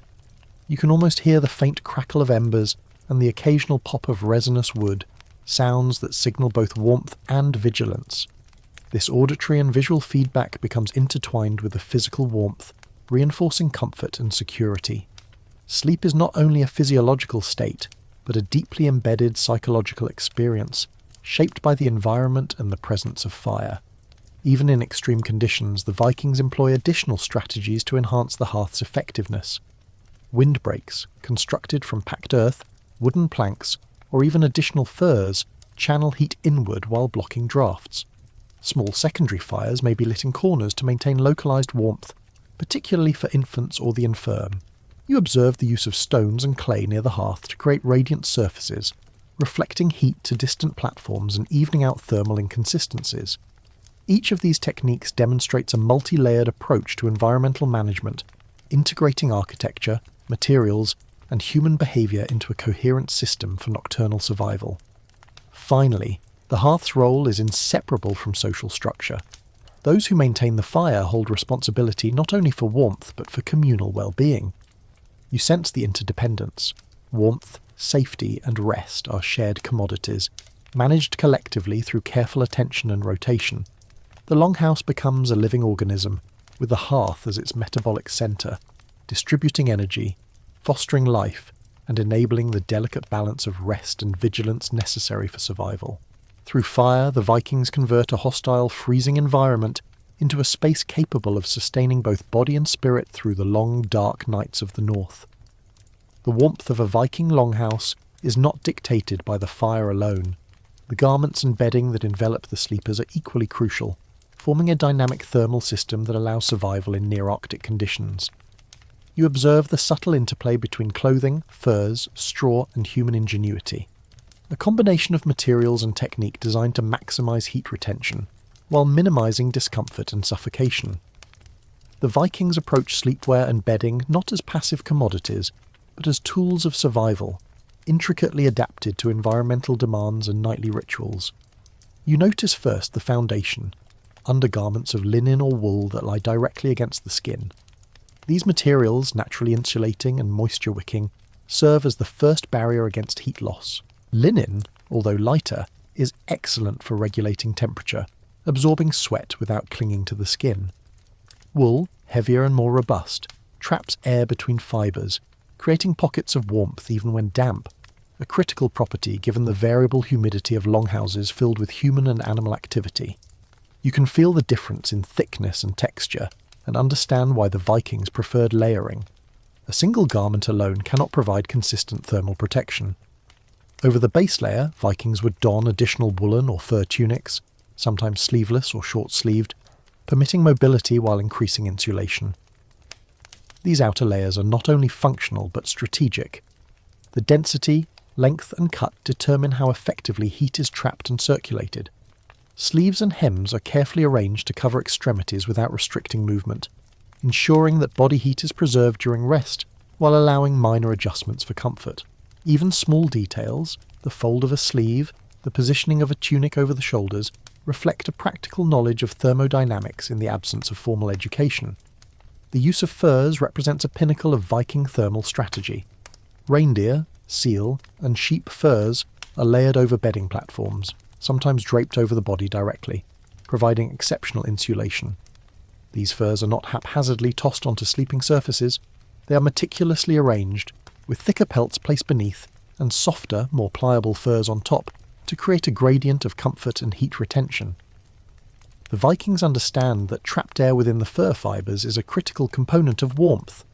Compressing furs reduces this insulation, whereas layering allows for maximum air retention. You see how they alternate textures: rougher, coarse furs for structural support beneath, and finer, softer pelts above, enhancing both thermal efficiency and tactile comfort. Straw and other plant-based materials serve as a secondary layer, cushioning the body while creating additional insulation. These materials are often packed into mats or bundles, forming a substrate between the platform and the sleeper. You notice how the straw is arranged to allow air circulation, preventing the build-up of moisture while still trapping heat. The combination of straw and furs creates a modular system. Heat rises from the sleeper's body, is partially absorbed by the fur, then partially reflected back, while the straw base prevents direct contact with the cold wooden platform. The Vikings effectively engineer a passive warming mattress, an innovation that remains astonishing in its simplicity and efficiency. Layering extends beyond materials into geometry. Sleepers adopt positions and arrangements that maximize warmth distribution. Curling into fetal-like postures conserves heat by reducing exposed surface area, while side-by-side sleeping allows shared body warmth to augment the fire's radiant energy. You notice families and small clusters adopting rotational arrangements, ensuring that no individual bears the brunt of colder zones for prolonged periods. Even infants or the infirm are positioned strategically, often between adults or closest to the hearth, ensuring they receive concentrated heat. These social and spatial strategies complement the physical insulation, demonstrating a sophisticated understanding of thermoregulation within the communal context. The Vikings also employ creative techniques to prevent heat loss through gaps and drafts. Blankets and furs are tucked meticulously beneath bodies or around limbs, forming barriers that reduce convective cooling. Hoods or fur caps are commonly worn during sleep, preserving heat in areas most prone to rapid loss, the head and neck. You sense that every element, from the choice of fibres to the positioning of the head on a small fur pillow, reflects an accumulated cultural knowledge aimed at survival in a hostile climate. This is not mere comfort. It is a carefully calculated response to environmental stress. Footwear, often left nearby but not worn to bed, plays a role in overall warmth strategy.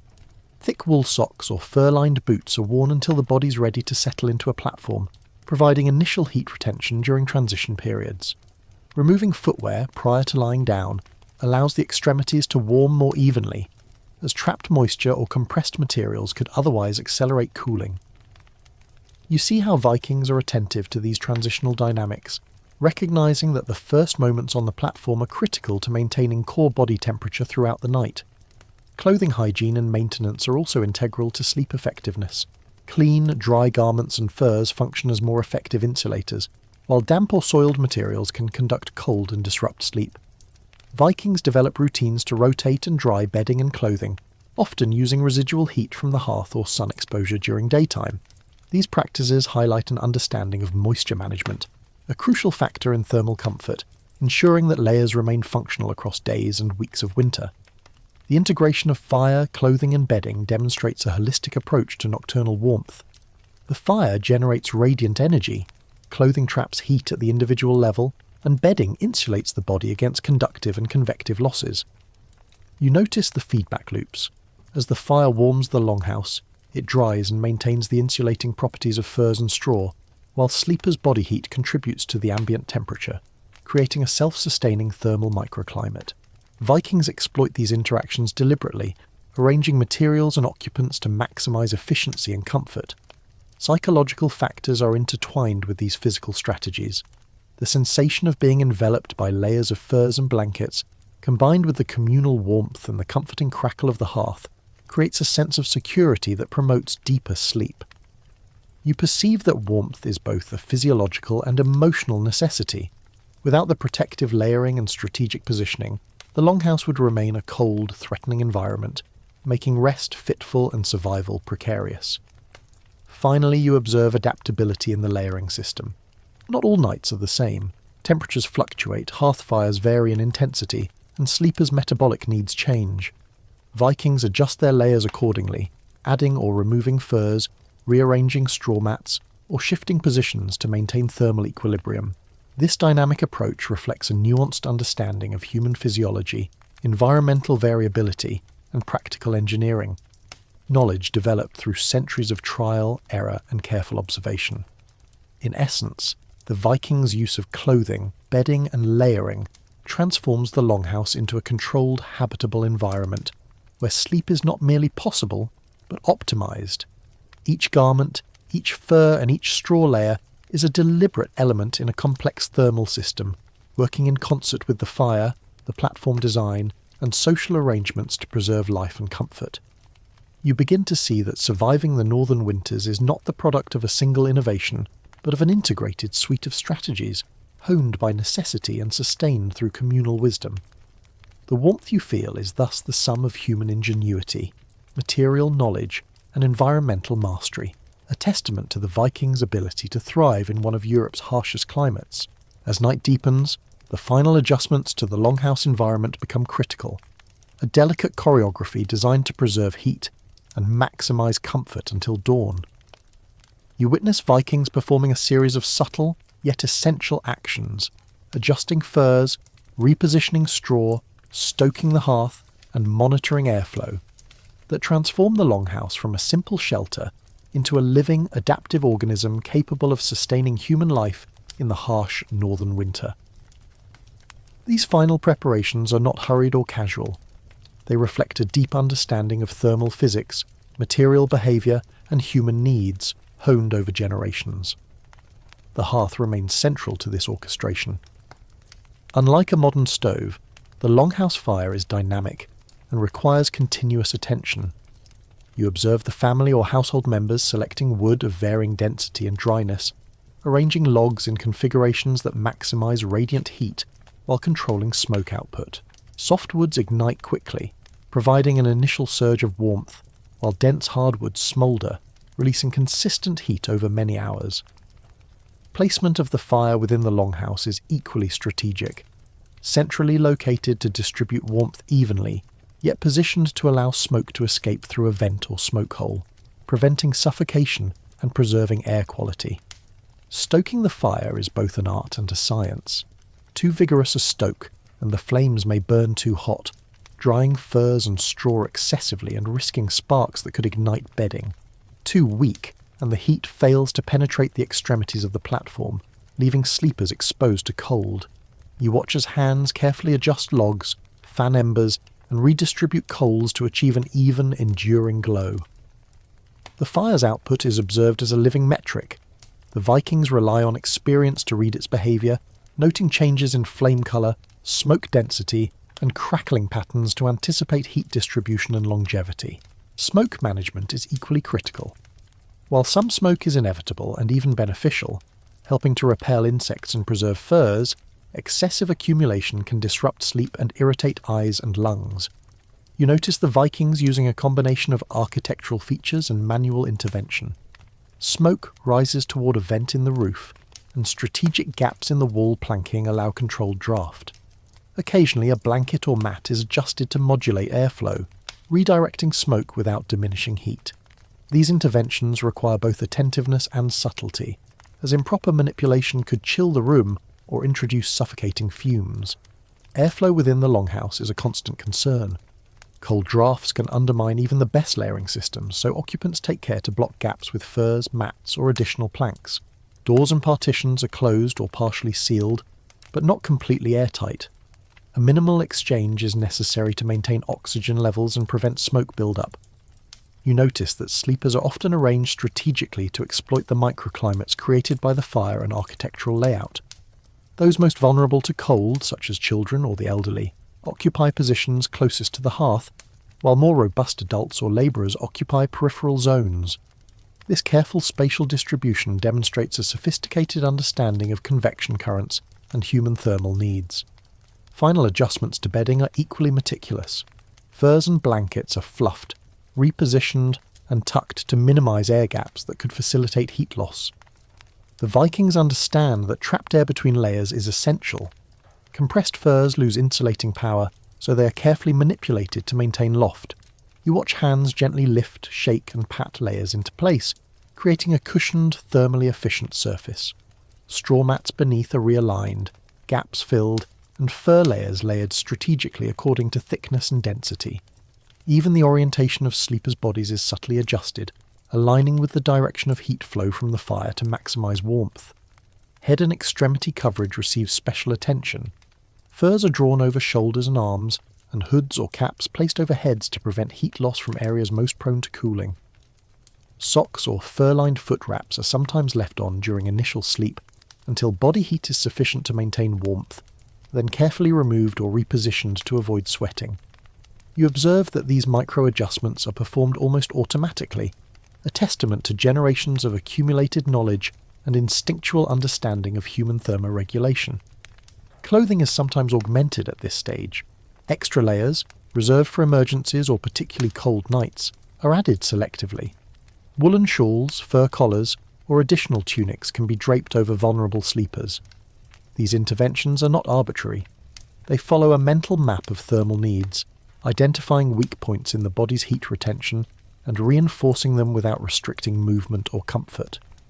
This modular approach ensures adaptability. If temperatures drop further during the night, additional measures can be deployed without dismantling the entire bedding system. The social dimension is also critical during final adjustments. You see that longhouse members communicate non-verbally, through subtle gestures, eye contact, or shared movements, to coordinate adjustments, distribute warmth, and monitor comfort. Adults instinctively cover children, shift furs to cover those shivering, or reposition themselves to act as living insulators. This communal approach not only enhances thermal efficiency, but fosters a sense of security and well-being, reducing stress and facilitating deeper, more restorative sleep. In some households, small animals such as dogs or cats are incorporated into the thermal system. Their bodies add heat and fill gaps between furs and bedding, contributing to the overall warmth of the platform. You notice that the placement of animals is deliberate. They are positioned to avoid disturbing sleepers while maximising their heat contribution. Even livestock kept within certain sections of the longhouse provide radiant warmth, their bodies generating a slow, steady heat that radiates into sleeping areas. This integrated approach exemplifies the Vikings' holistic understanding of heat management. Vigilance continues until the onset of sleep. Occupants monitor the fire, adjust bedding, and make minor airflow corrections as needed. This period of final preparation can extend for several minutes to an hour, depending on the size of the household, the intensity of the cold, and the fire's stability. You observe a rhythm: stoking, settling, adjusting, and waiting.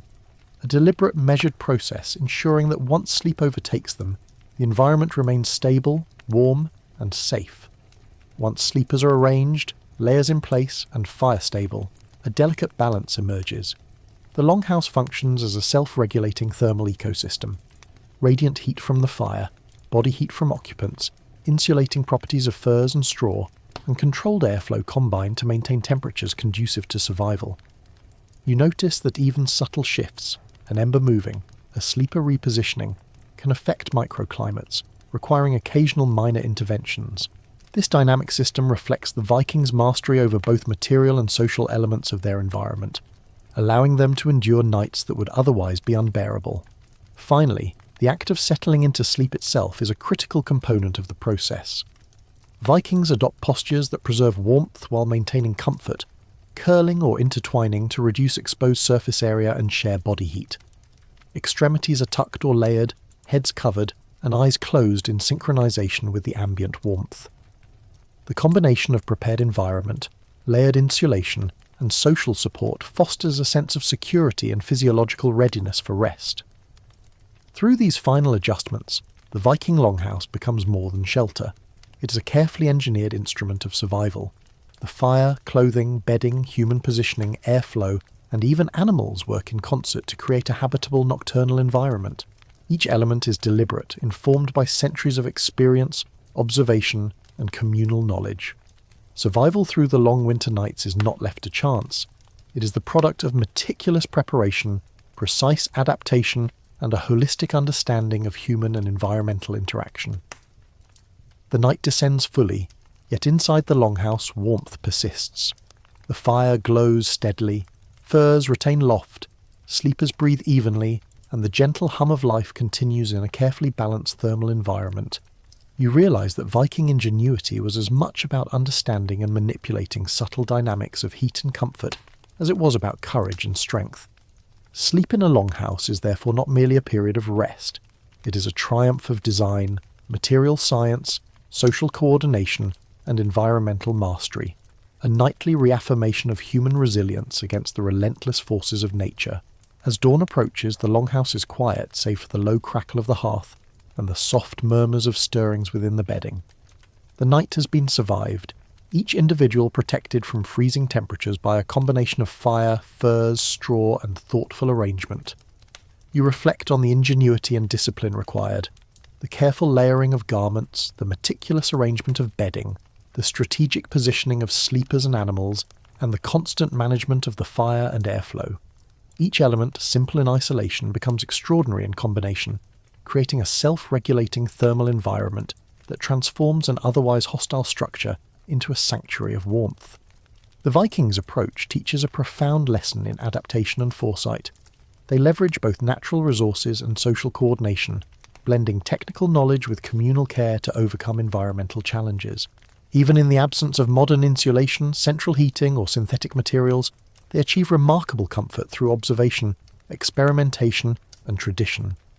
You recognise that what may appear as mere survival is, in fact, an elegant orchestration of physics, biology, and culture.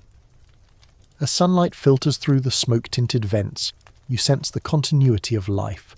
The warmth of the hearth now radiates into the day, preparing bodies and minds for the labours ahead, while the lessons of the night about heat, layering, positioning, and human ingenuity linger as enduring knowledge.